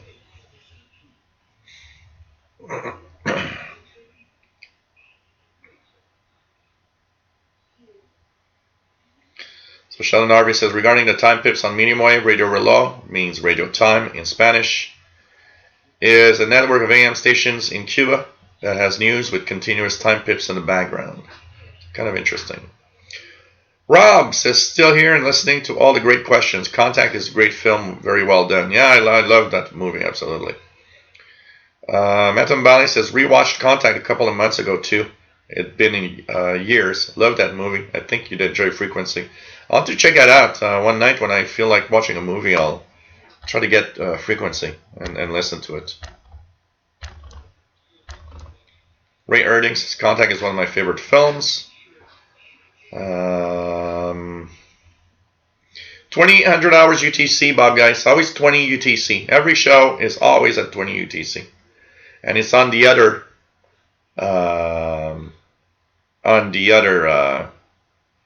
channel, the VHF UHF.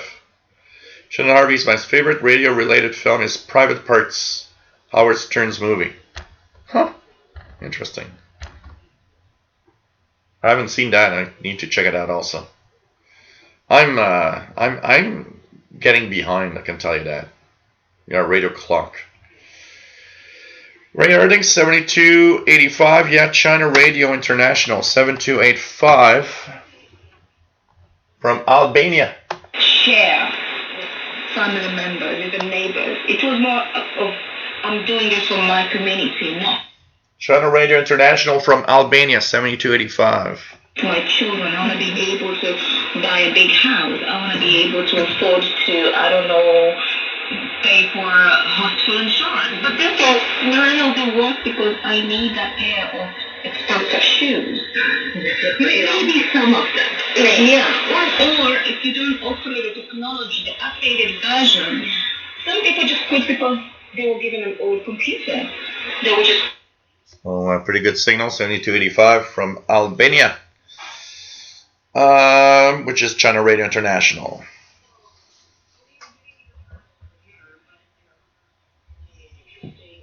Mali currently on 5995. Let me try it here. It's a little early, but yeah, it's coming in.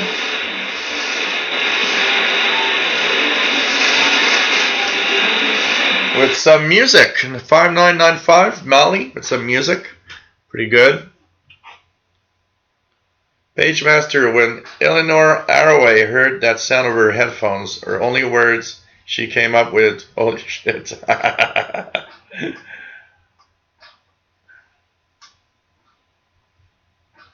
Well, I guess we pretty much all would have some kind of that type of response if something like that happened. Dr. Sisap says Myrtle Beach, South Carolina, 9395 is low carrier with some noise. No voice on the Kenwood ham radio.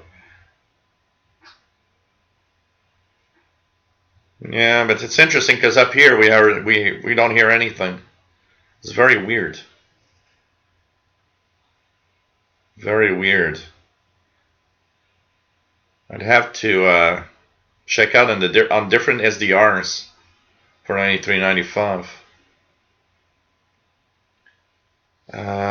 John Pinkney says, I said the same thing when I logged CJIC TV Channel 2 from Sault Ste. Marie, Ontario, and Virginia. That's pretty much what we have. It just comes out naturally, I guess, in our language. Legion says, is it worth buying the World Radio TV Handbook? It's rather expensive for me as I'm only 16-year-old and don't have a ton of money.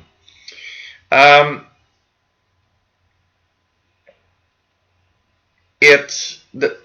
thing is about the World Radio TV Handbook, I got the 2017 edition here, and I don't buy it every year personally, and I always get ranted at because people say, well, you should not say that it's buy it or not buy it, or I got very specific views on the World Radio TV Handbook.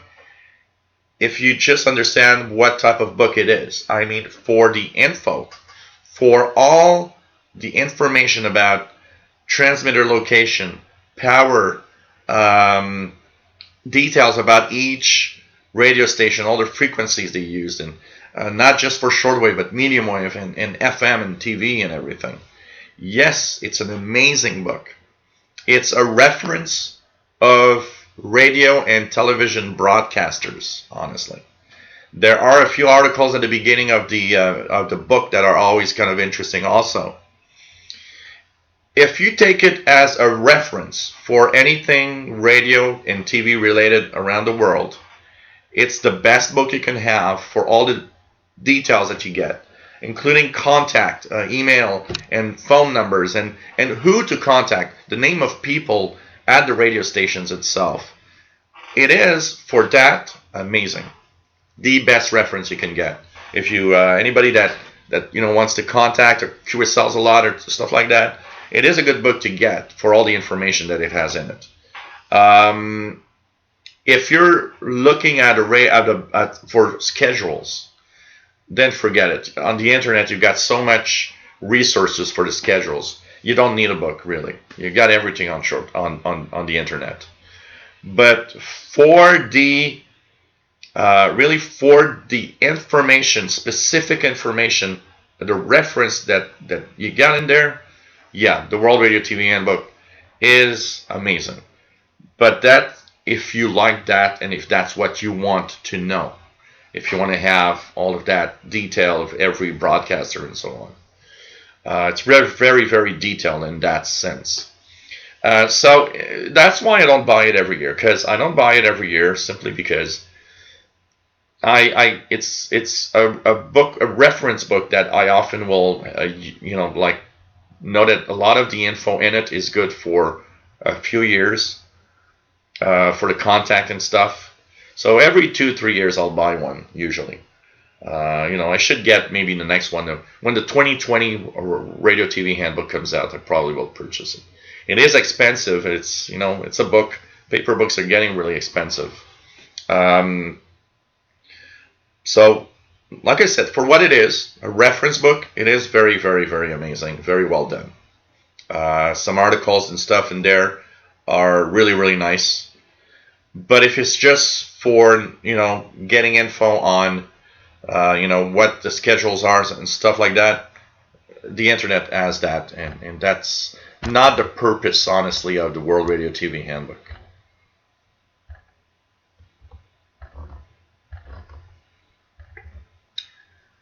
What else do we have?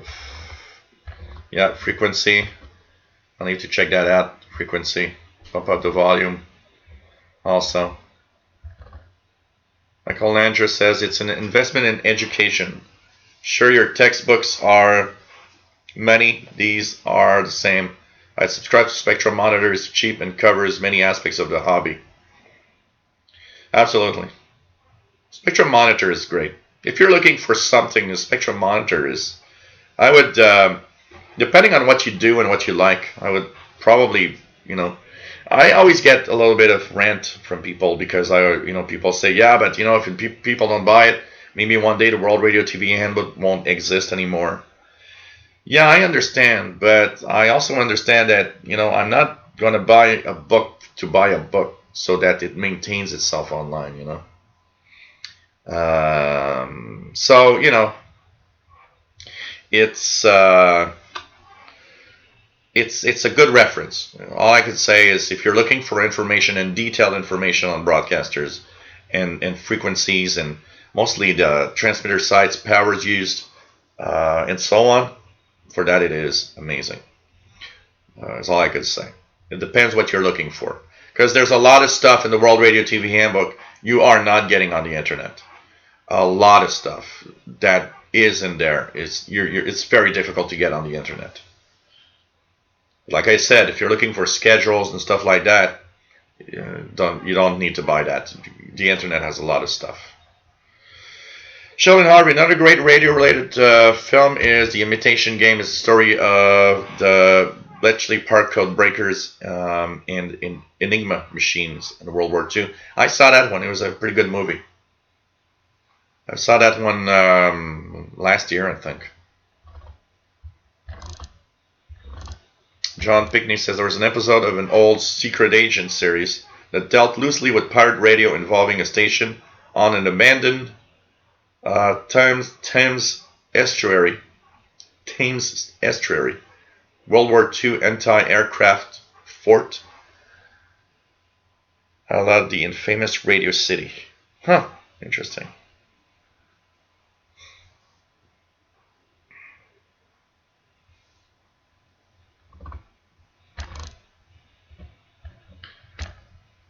But we still got to be careful. The World Radio TV Handbook is still critical to the hobby, depending on what you do. There's a lot of the stuff that the web doesn't have or is very difficult to find on the web. Contact information of people, even emails of a lot of stations that are in there are almost impossible to find on the web. So if you're looking for information like that, you need the World Radio TV Handbook, still in 28 and 19, for that information.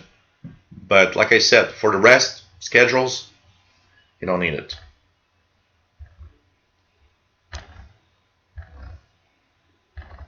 E1 DJK says, I also use schedules for ADDX. They have special schedules for English, German. Yeah, ADDX is the only problem with ADDX is they don't update them very often.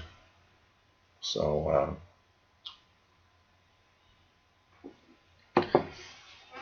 Bill W3WDR is on 3922.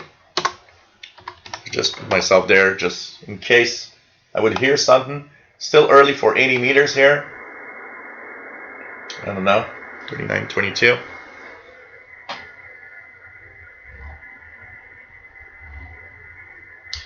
John Pickney says, remember when the World Radio TV Handbook was successfully pranked a few years ago for free ad space by a radio station that never was, with call sign NDXE? They're not seeing though. That one amazed me. Yeah. V3KRP, nice to have you on board. And now here it's pretty good. We're in I'm very high where I am here.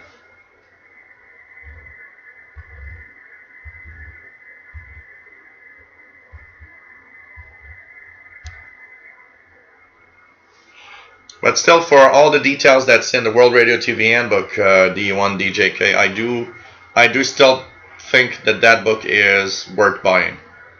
It has really a lot of info that's almost impossible to find on the net. The web has a lot of stuff, but the stuff you got in there, a lot of it you don't get on the web. Or it's very difficult to find it, honestly. John Pickney, Grandpa, what were books? Carl, nice to have you here. Just watch the show. You'll learn a lot about radio. Yeah, that's another thing.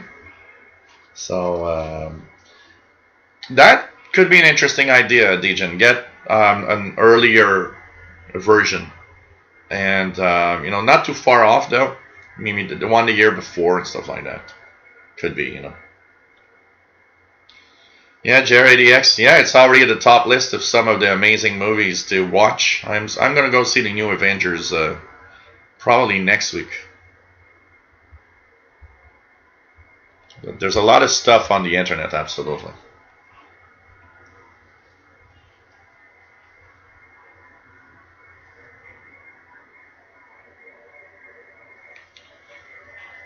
Mr. Paul the Cat. I don't know if you guys could see him. Yes. Hey, Kean is back. Nice to have you here.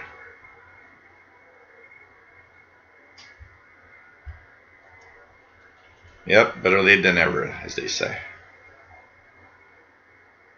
Not English on 9690. 9690.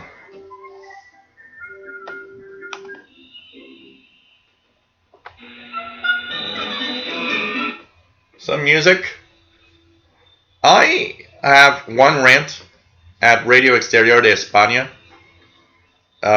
Way too much music and not enough talk in their English and French language. I would like to have more talk. It's kind of, making it a little boring sometimes for Radio Exterior de España. Brian Penny says, although not a movie, Empire of the Air, the man who made radio PBS documentary from 1992 was awesome. I'll have to check that out. I like documentaries. And a lot of PBS documentaries are just so amazing.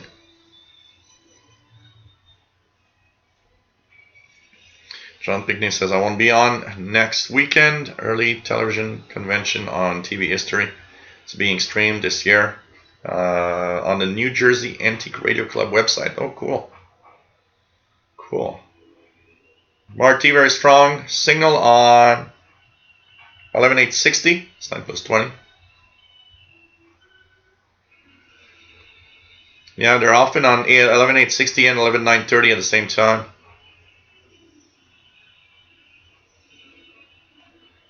Victor says, so WR told me they had reports of that carry on 9395 from Atlanta, Georgia, and New Orleans. Maybe down there. Maybe that's in the south. Probably in the south. You guys are hearing that. Here in the north, we're okay.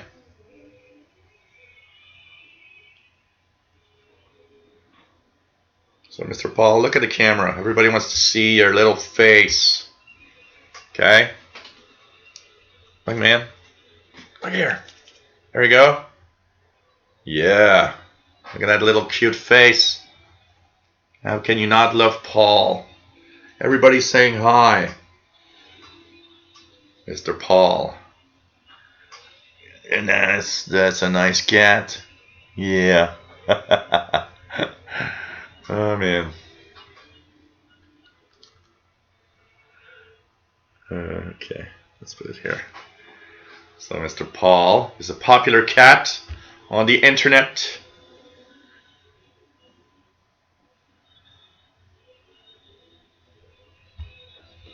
And what else do we have? So probably something in the south with that carrier. Maybe there is, it could be, it's not impossible that it could be some form of Cuban jamming, but just kind of, it's maybe lower powered or something. And probably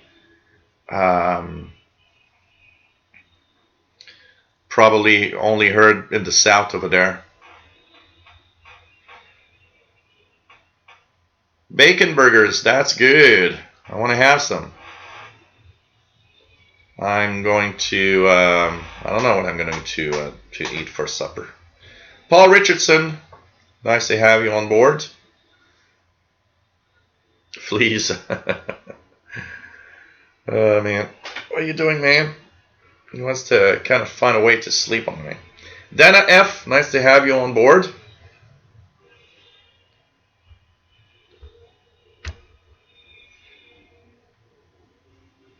Providence, Rhode Island. Manny CV, nice to have you here. Paulo's Records, nice to have you on board.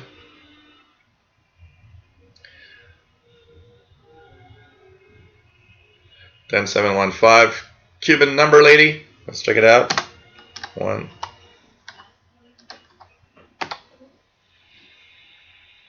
Yeah. I do hear it. Stronger than the 11635.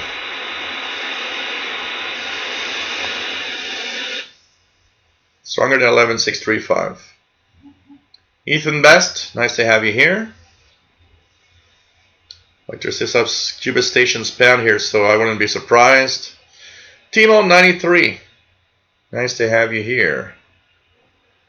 Legion, does any one of you guys use tube radios for shortwave? Yeah, I believe there are a few on there that have tube radios.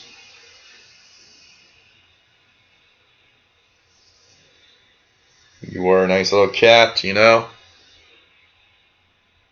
John Pinkney says, rough traffic coming from work. Yeah, man. Look at that cat with his paw saying, I love you. I love you too, man. We're going to the vet this week. You're going to love that. He's got a little something. He's got like a little patch of hair missing on his back on one spot. And I want the vet to see that. See what it is. Hey? So we're going to have a little ride to the vet this week. Paul Richardson, nice to have you here. Let me just check something here. Sometimes I get emails through the show just to see if anybody has emailed anything. And thanks, by the way, for sharing my feed on Twitter, David. Let me just check it out here if everything's all right. So Sheldon sent me an interesting, something interesting that comes from the government of Quebec, and it's about the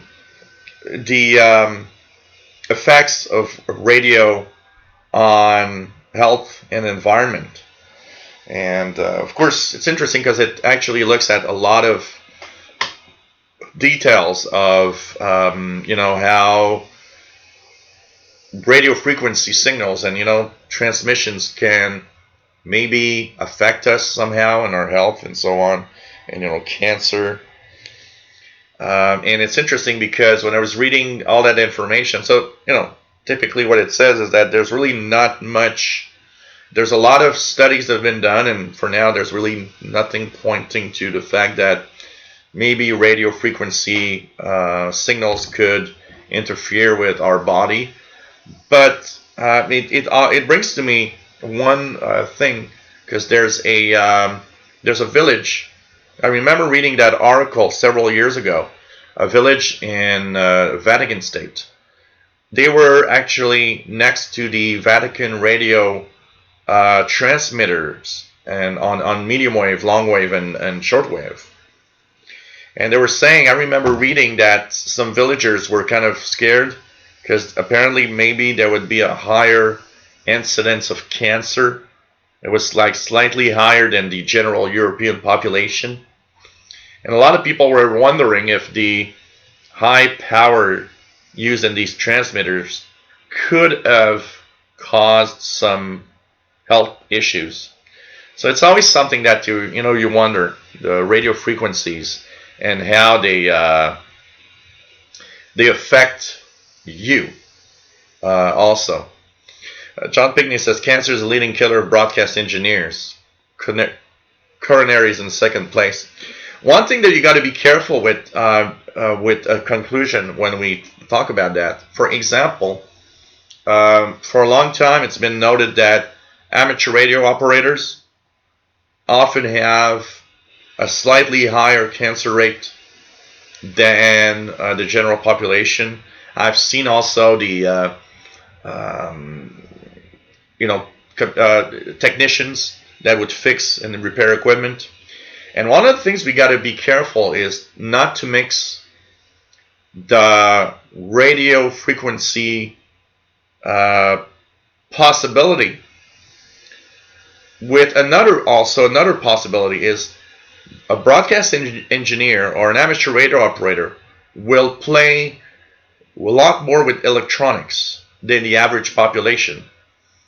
And they were saying that, for example, some of the fire retardants that they use and spray the boards with that are within our electronic devices, those chemicals, a lot of them are in that list of maybe you get cancer off of them.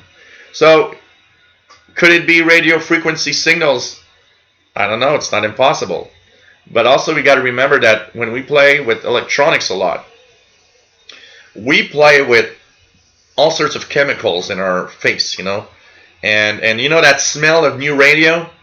Remember that smell of new radio also is all sorts of chemicals coming from the heat and from how they built the devices. So that also can kind of be a problem. So it's a mix of all of that, I think, John Pickney says, last month Sterling Park Amateur Radio Meeting had a presentation on Vint Hill Farms, a long ago Numbers station site. Oh, wow. Ray Erdink, 9570. Let's check it out here, 9570, anything here? Yeah, there's a station. It's not very strong, but it's there. So, kind of interesting. Eaton Best says, oh, yes, Santa Maria di Galeria has unusual rates of cancer. Yeah, I remember reading the article about that, and it's kind of, kind of really weird when you think about it. And all of those strong signals could, Dr. Sisab has 5025, which is Radio Rebelde from Cuba. Keegan has nothing on 5570, but 9565. 9565 is Radio Marti, I believe. Actually, I'm getting what sounds like jamming from Cuba on 9565, which is Radio Rebelde. Radio Voice of Turkey. Voice of Turkey, 9830 kilohertz. To protect the more economic quality and see the centrist Macron, a former investment banker, as leading a French government that favors the rich. Macron was expected to make his economic announcement last week, which postponed them when the April 15th fire at Notre Dame Cathedral broke out. Government spokesman in Tibet, Nigeria, said Macron's party leaders and government members will meet on Monday to figure out the best schedule to implementing these measures. The MMS, named after the fluorescent jackets French motorists are required to keep in their cars, have been protected for 20 years. Oh man, can't believe that. The numbers of protesters have dwindled in recent weeks. Scam. But they remain a challenge to Macron's government. Macron has already made some concessions. So Voice of Turkey, 9830, pretty good. And hey, John McClure, nice to have you here. I mean, when I look at the scams of,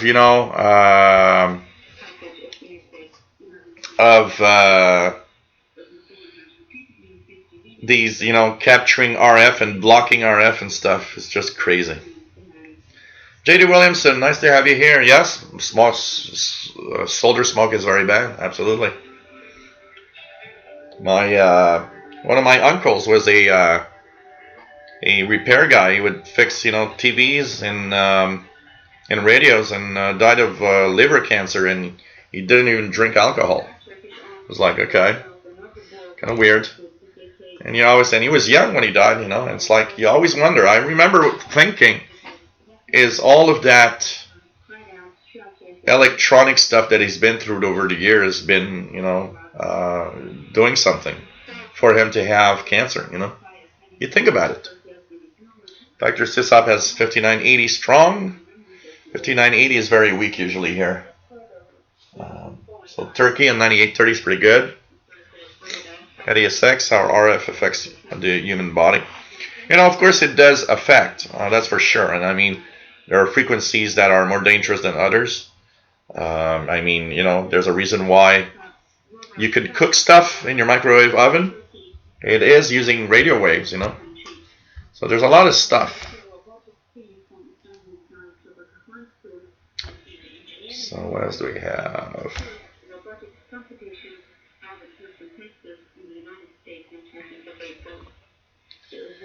What else do we have? Yeah, Voice of Turkey does have very good signal. Like Radio Romania. Radio Romania was really, really amazing when they did their new transmitter site. James Hauser, nice to have you here. I have a good many things affecting my body, but none of it is RF. Still got CHU and 14670, Richard Cook. Keegan, a little stronger now at times. Take care, Sheldon. And don't forget, guys, 14:30 UTC for a special YouTube live show from the International Radio Report studio at CKUT, 90.3 FM, Sunday morning, 14:30. I'm just going to repeat it again because a lot of you weren't there at the beginning. This Sunday, there's going to be a stream on this channel at 14:30 UTC, where we are going to broadcast from the CKUT 90.3 FM studio here in Montreal while we do the International Radio Report. Sheldon, me, and David you're going to see what it looks like to be on the radio from the studio side of things. So we will be streaming the whole 30 minutes of the show on Sunday here. And of course, once again, if you like the show, if you like helping a station stay on the air and have shows like the International Radio Report, you can go to the CKUT page and do a little donation to fund the station. They're looking at trying to get $50,000 so that they can actually continue paying for the bills and the stuff. Dirty Diaper 21, nice to have you here. Dijan, did you listen to the Deutsche Welle as it was still transmitting? I am so sad that they're gone. There's like no German shortwave station here in Germany anymore. Yeah, I listened. Deutsche Welle was one of the stations I would love. One of the stations that I'd love listened to in the past. And it is sad that Germany doesn't have an external service anymore, absolutely. I continued listening to them a little bit when they had English and French towards Africa. It's still kind of interesting, but it's kind of sad to see that these, there's not a lot left of Deutsche Welle on the shortwave bands. There's a few things, but really not a lot, just, like some African languages and stuff. Eaton Best 5980, very strong. Marty on early. I believe 5980 is WRMI, right? 5980 is WRMI. Let me just check it out here. 5980. 5980. Let's check what's here. Maybe I'm wrong. Oh, it's Radio Marti. Well, one not right now. Oh, interesting. Okay, if we look at, it would be Peru technically on 5980.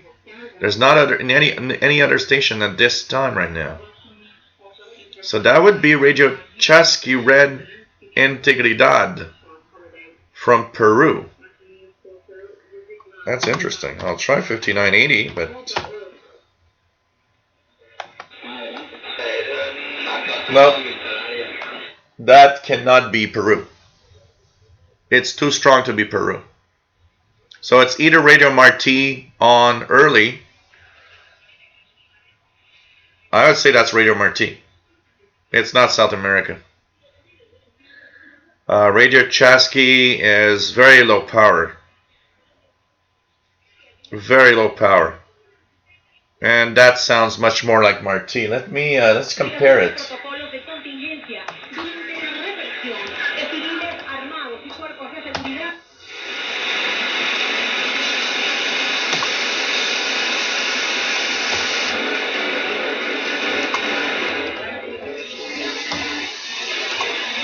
can hear it a little bit on 11930.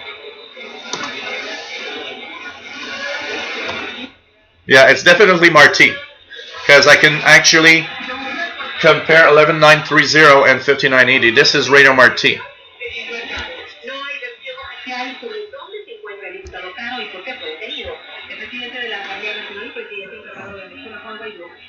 So Radio Marti 5980. But on 11930, I hear almost always just, like right now, is just the Cuban jamming almost.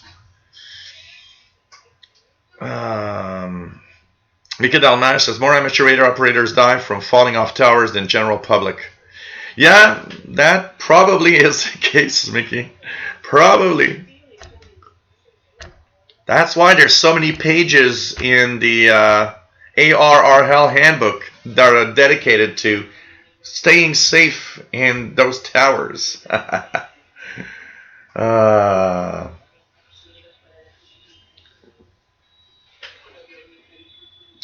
What else do we have? I remember the first time I touched a antenna, and I talked on my CB, and it was actually my hand was on the antenna, and I remember feeling distinctly that it was like, ouch, this hurts. So Ethan Best confirms Radio Marti. Radio Marti, I was pretty sure. KD4BAO, nice to have you on board. Hello, most dangerous frequencies that will affect the human body start at 30 megahertz to 300 megahertz. Higher frequencies tend to have more energy, so the higher the frequency,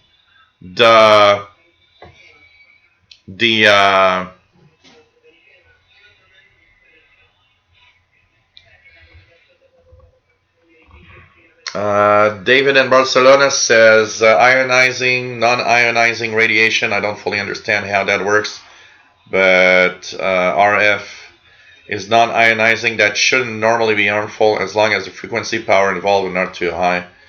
It's really a question of a lot of power most of the times. But I believe and I think there is, because, you know, RF, an example, the microwave oven. So what does it do? They broadcast, the microwave oven is on 2,450 megahertz.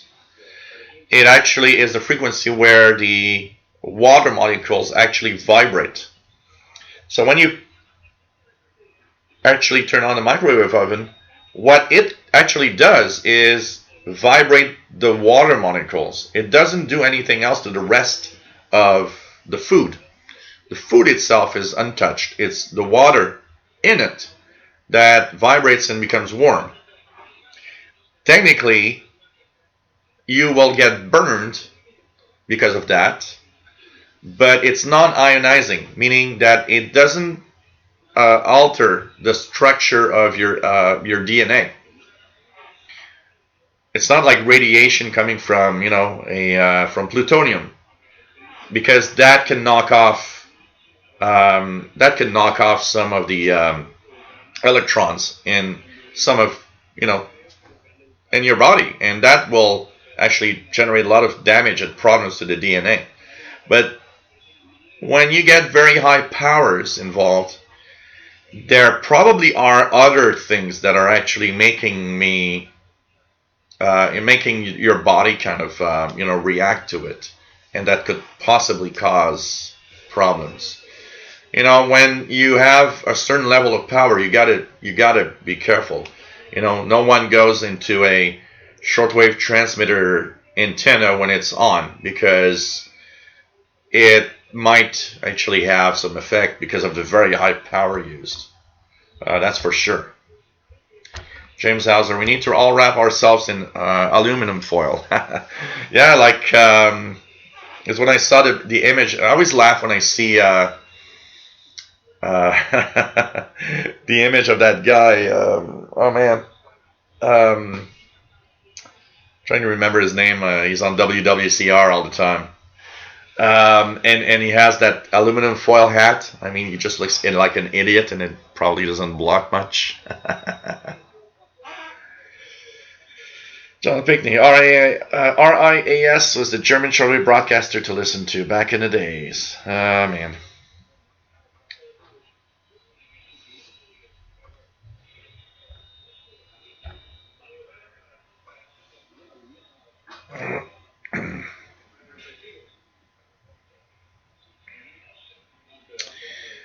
What else do we have? What do we have?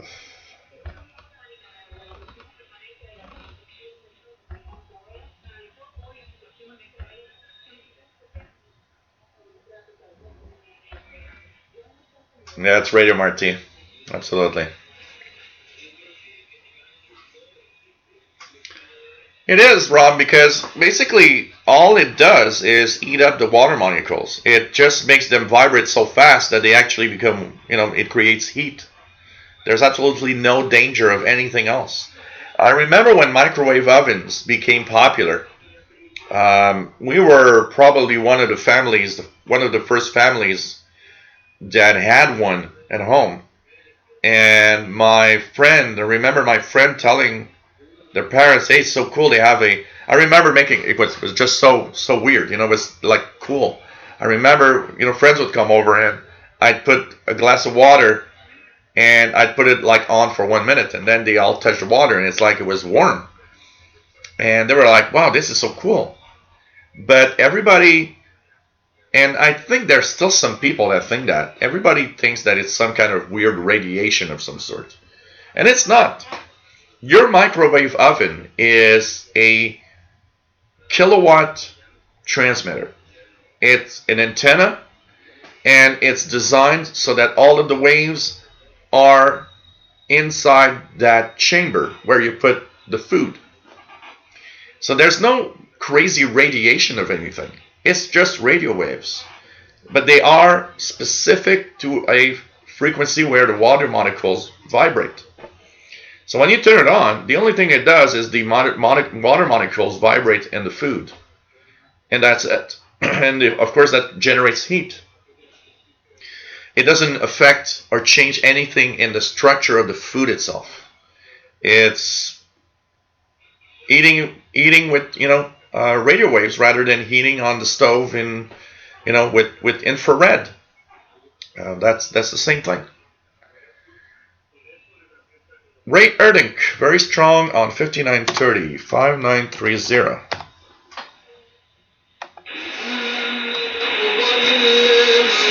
Oh, that's I believe that's Algeria. No problem, Rob. Always nice to be here. That's Algeria, probably via France. Richard Cook has Radio Vancouver on 15370, weak but hearable. Chris Alpha Tango, nice to have you on board. He's now an ARRL VE tester. Cool. You want to test me? I'll get my license.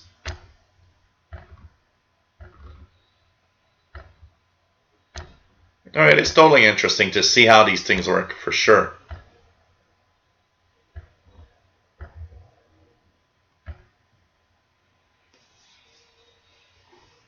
Alex Jones, the Inton best. I forgot his name, which is probably okay.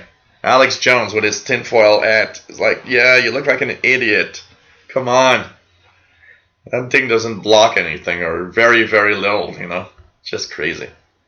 John Pinkney says, a retired chief engineer of ours used to give grief to those of us who use safety belts climbing our tower. He'd climb hundreds of feet unbelted. He fell out of a tree after retirement. You gotta take the time. You gotta take the time to, yeah, voila.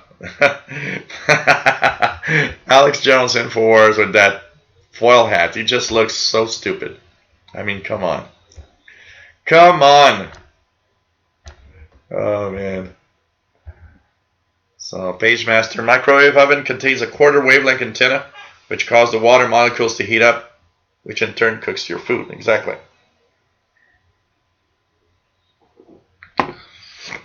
Gary Seward, nice to have you on board from the UK. KB4BAO. Smartest way to climb a tower to pay someone else to do it. I'm actually a scaredy cat when it comes to height. So if I would have a tower, I probably would pay someone to go in the tower rather than do it myself.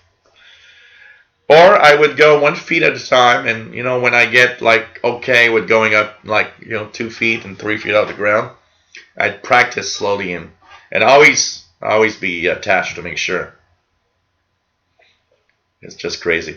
Pagemaster, American engineer Percy Spencer accidentally discovers that microwaves produced by magnetron have enough power to eat and cook food. I believe he left his lunch next to a microwave radar antenna or some sort, I believe. 3300 upper sideband, and you hear RTTY or some strange noise. I had some weird tones near 3304, I believe, one day. I don't hear anything here, but remember one day somebody sent me something.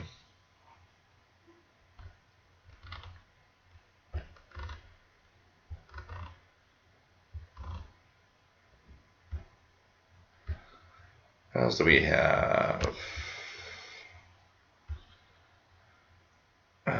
Take care, John Bigney. Always nice to have you here. See you in 2 weeks. Ethan Best, WRMI with interval signal.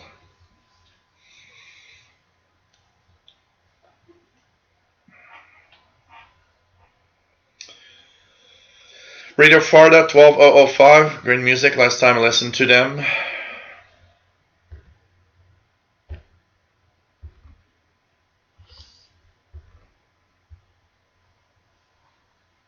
What do we have?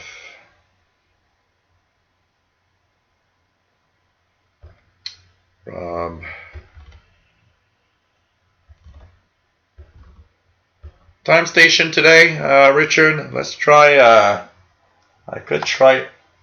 Let's try first of all WWV. 20 megahertz, nothing. It's pretty much what I expect. 15. Not there. 10. Oh, WWV isn't there today. Let's try CHU 3330. So 3330 for CHU is there. 7850. Nothing. Let's try 9996 for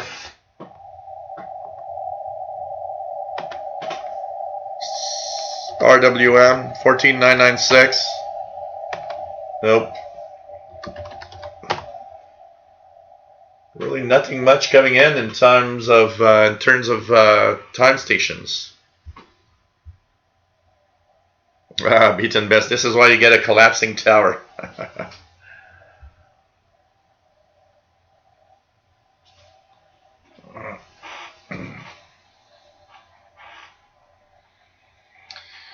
Yeah, well, I think the proteins, the breaking proteins has to do more of how the heat is generated and intense rather than on the stove you cook from the outside in. In the microwave oven you actually cook from the inside out. So it probably changes a little bit the properties, but I've seen a lot of things about how cooking food in the microwave alters the vitamins and stuff, but apparently it doesn't really do that much of a difference. So anyways,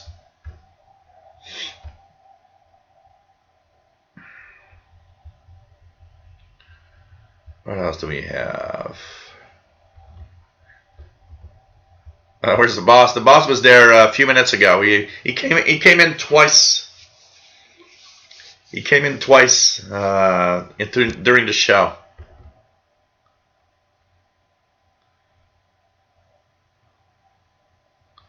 Well, the AM radio 50,000 watts do the same thing. Well, they would not eat up your food or anything because they're not on a frequency that interacts with whatever is in the food. But I would not stand in a 50,000 watt right next to the antenna of a 50,000 watt AM. I can tell you that. Hey, Paul from Goose Bay, Newfoundland. Nice to have you here.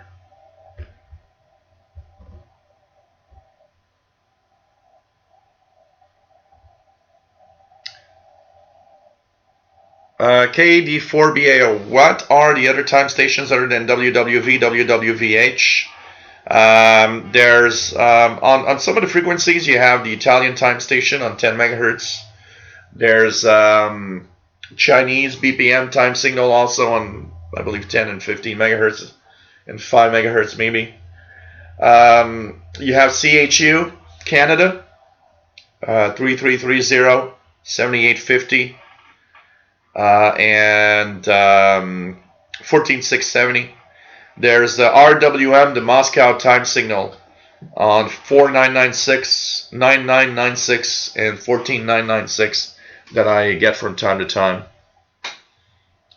And so K is 4. Okay, maybe that's what's happening right now. The K of 4, it's kind of disturbing a little bit this radio propagation signals. 60 kilohertz, I won't get anything. The noise level's too high here. Here's 60 kilohertz. No, here's 60 kilohertz. No, it doesn't switch. Why? It didn't want to give me that. Let me just go down to 248. It doesn't switch frequency for the long wave. Let me just stop and restart. There's the R. Oh no, it doesn't want to go into the long wave band. Okay. Let's try it again. 60. Here we go. That's 60 for you. And let's put it bigger here, see if I can see anything. I don't see anything on 60 kilohertz. I just have this really strong noise, which is, I've never received a 60 kilohertz WWVB signal. And I got 2 clocks here that actually use that signal for 60 kilohertz. They never synchronize unless I put them outside for the night and bring them back inside for the day.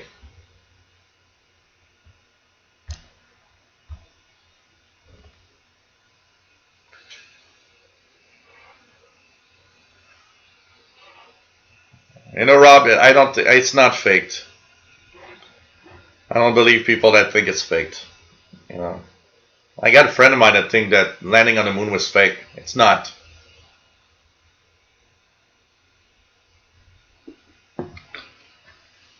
You know, we're in these moments where you're lying about something, and even if it's just a little group of people, everybody knows about it. So imagine thousands of people that worked in there and they kept their mouth shut. Impossible. Matt says WWVH Hawaii copyable.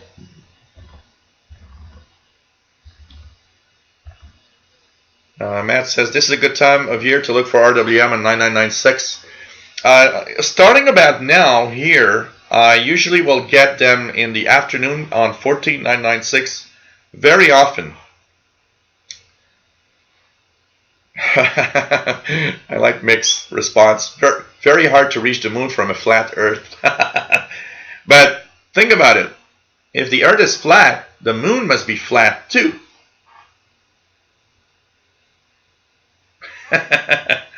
The moon must be flat too. It's obvious. I mean, look at the moon. It looks flat. It looks flat. We're going to start that new theory. A flat moon. Matt and Bali, do they think the moon is flat? Oh, God. That also, like Bobby says, it was fake. I remember seeing a documentary with Russian, some of the Russian scientists that were at the Soviet Space Center, and they said that at the time they didn't say anything, but apparently, and in the Soviet Space Center, they were watching the moon landing, and apparently everybody got up and applauded when Neil Armstrong put the foot on the moon. In a moment that was, well, it's just amazing. Let's just accept that what is happening right now is just truly amazing. But of course, in Soviet era days, you would not say anything about that,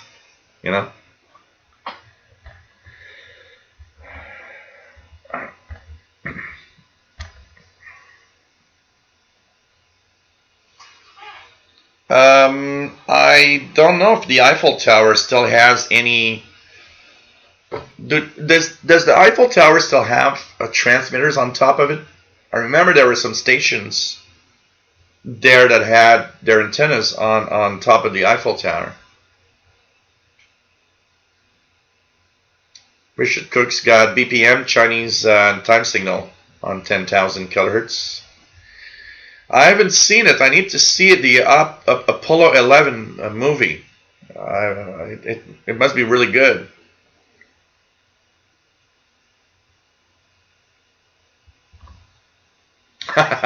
Matt says, I like the thing going around that says Stanley Kubrick did fake the lunar landing, but he was such a perfectionist that he insisted on filming on location. Well, the sun has to be flat, and all the stars are flat. The universe is flat. Even that black hole they discovered is flat. Sid Vic, nice to have you on board, my friend. The sun is a pancake. Then it must be good. Oh, God. Ah, man. Dr. Sisop has activity on 27555 lower side. Maybe ground skip. Oh, man.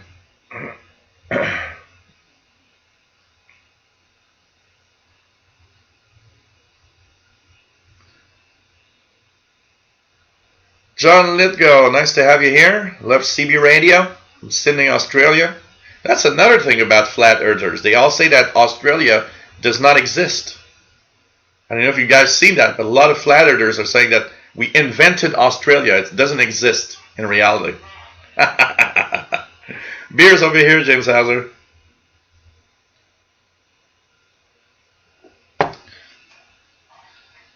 Madrio DXer says Eiffel Tower just has radio transmitter relays for FM.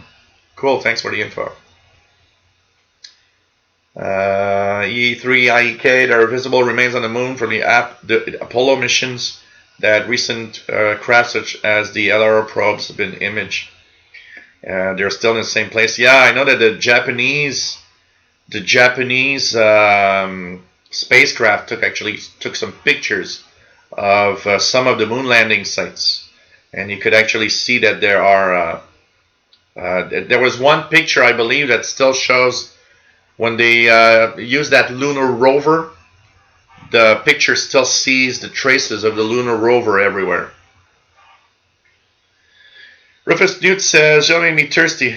Had to slip out and grab a few prisoners."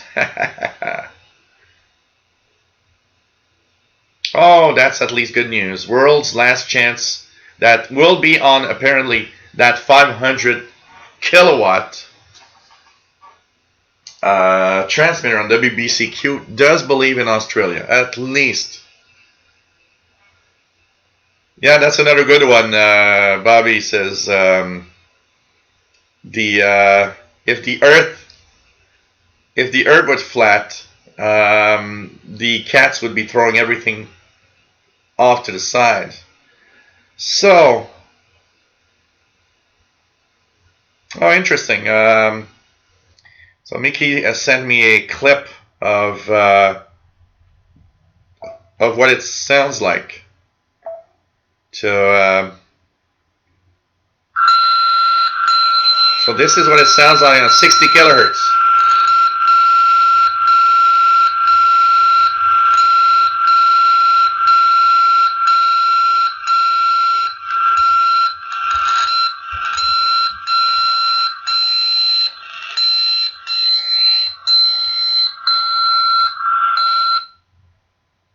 So that's kind of interesting. I never heard that signal. Never heard that signal here, ever.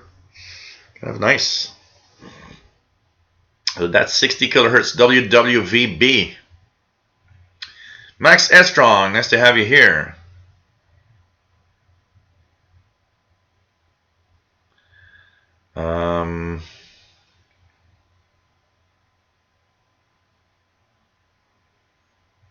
Oh man, yeah, you know, bringing a text and receiver, any receiver on top of a building that has transmitters, that would probably really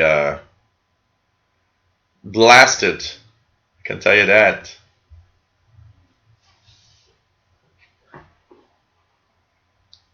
To get the chicks, Madam Bali says they're doing that just to scam and get the chicks.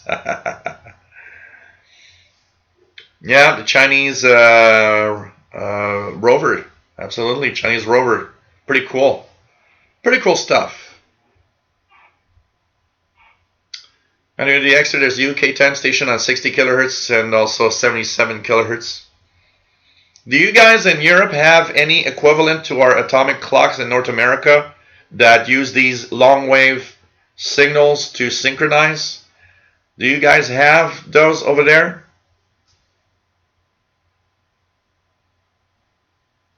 Because I know here we have that synchronizes with WWVB. So do you guys have the equivalent in Europe? I would guess. Why not?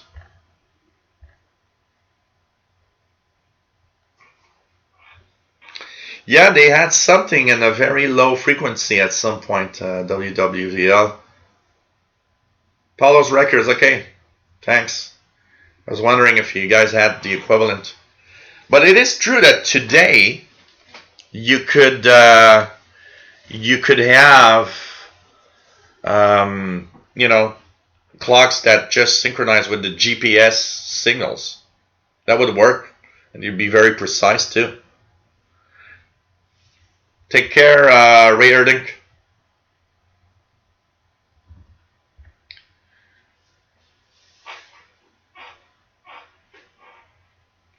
Well, you know what, Dr. Sisop? It's easy to talk about the Chinese that they're going to do pollution and smog and whatever, but we got to look in our own faces and face the truth that here in North America and in Europe, we have our really huge share of pollution. I was reading an article the other day that was saying that Canada was one of the worst countries in the world in terms of, you know, gas emissions and all of that per population. I mean, we gotta state that we also really did our share to pollute the planet, really a lot. I can tell you that.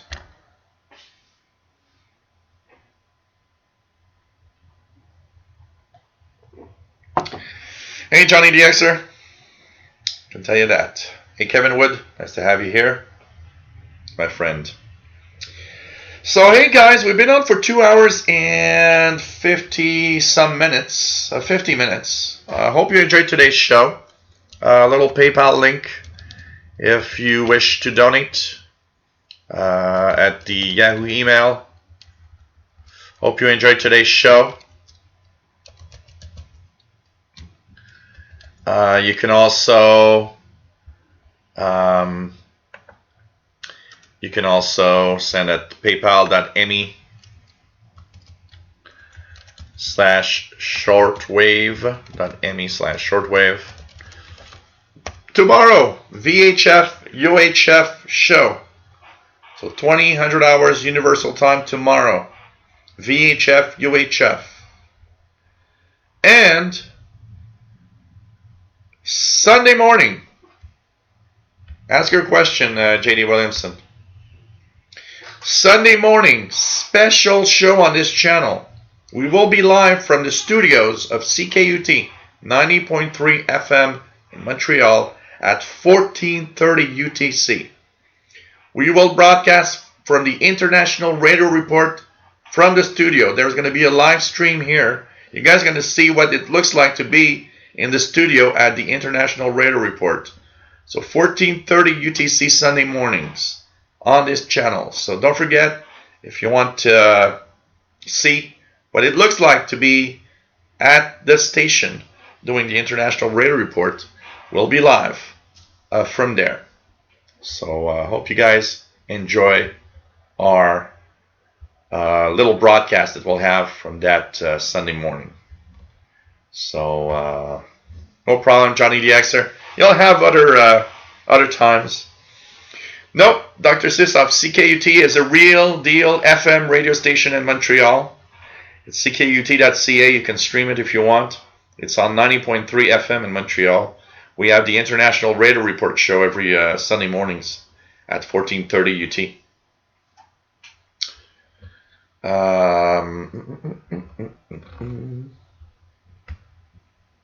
Anything else? J.D. Williamson, going to a radio flea market in a few weeks. But how do you inspect radios when there is no power to turn on the radio? You know what? The best thing that you can do is, first of all, be very serious and ask the guy, does it work? And does it work well? And look at him and look at his face while he's telling you it's working or not. The other thing is, pick it up and inspect the radio in its whole. Look at the surface. Look at, is it beaten down? Does it look like brand new? These are going to be indications of how bad it's been used over the years and abused over the years. If it's possible to see the insides, try to, especially on old tube receivers and stuff like that, if you can see the inside, kind of gives you an idea of how well the radio has been maintained, things like that. But it's honestly, the best thing that you can do is have a way to plug it in so you can try it out, because if you find something that you really love, look, tell the guy that you want to plug it in into an outlet somewhere, and go with the guy. The guy's going to follow you and plug it somewhere to try it out. It's of course the best thing you can do. But in cases where you just cannot try it, I think the only thing you can do is really look at the radio itself. If you can see the inside, it's a good thing. If you can't, you'll have to trust the guy. And unfortunately, there are sometimes guys that kind of lie a little bit when they sell stuff. But most of the time, most sellers are honest. Most of them will kind of tell you the truth about whatever. And of course, if the guy says, I haven't tried it, that's usually a hint of it probably doesn't work. Because, come on, whatever you sell, you're going to try it before. So, pretty much what I have to say here.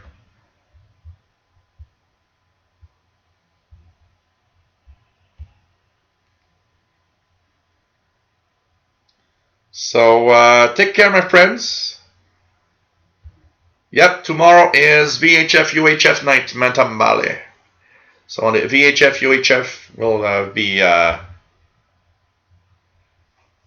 90.3 FM here is at the is University of McGill station, Dr. Sisop.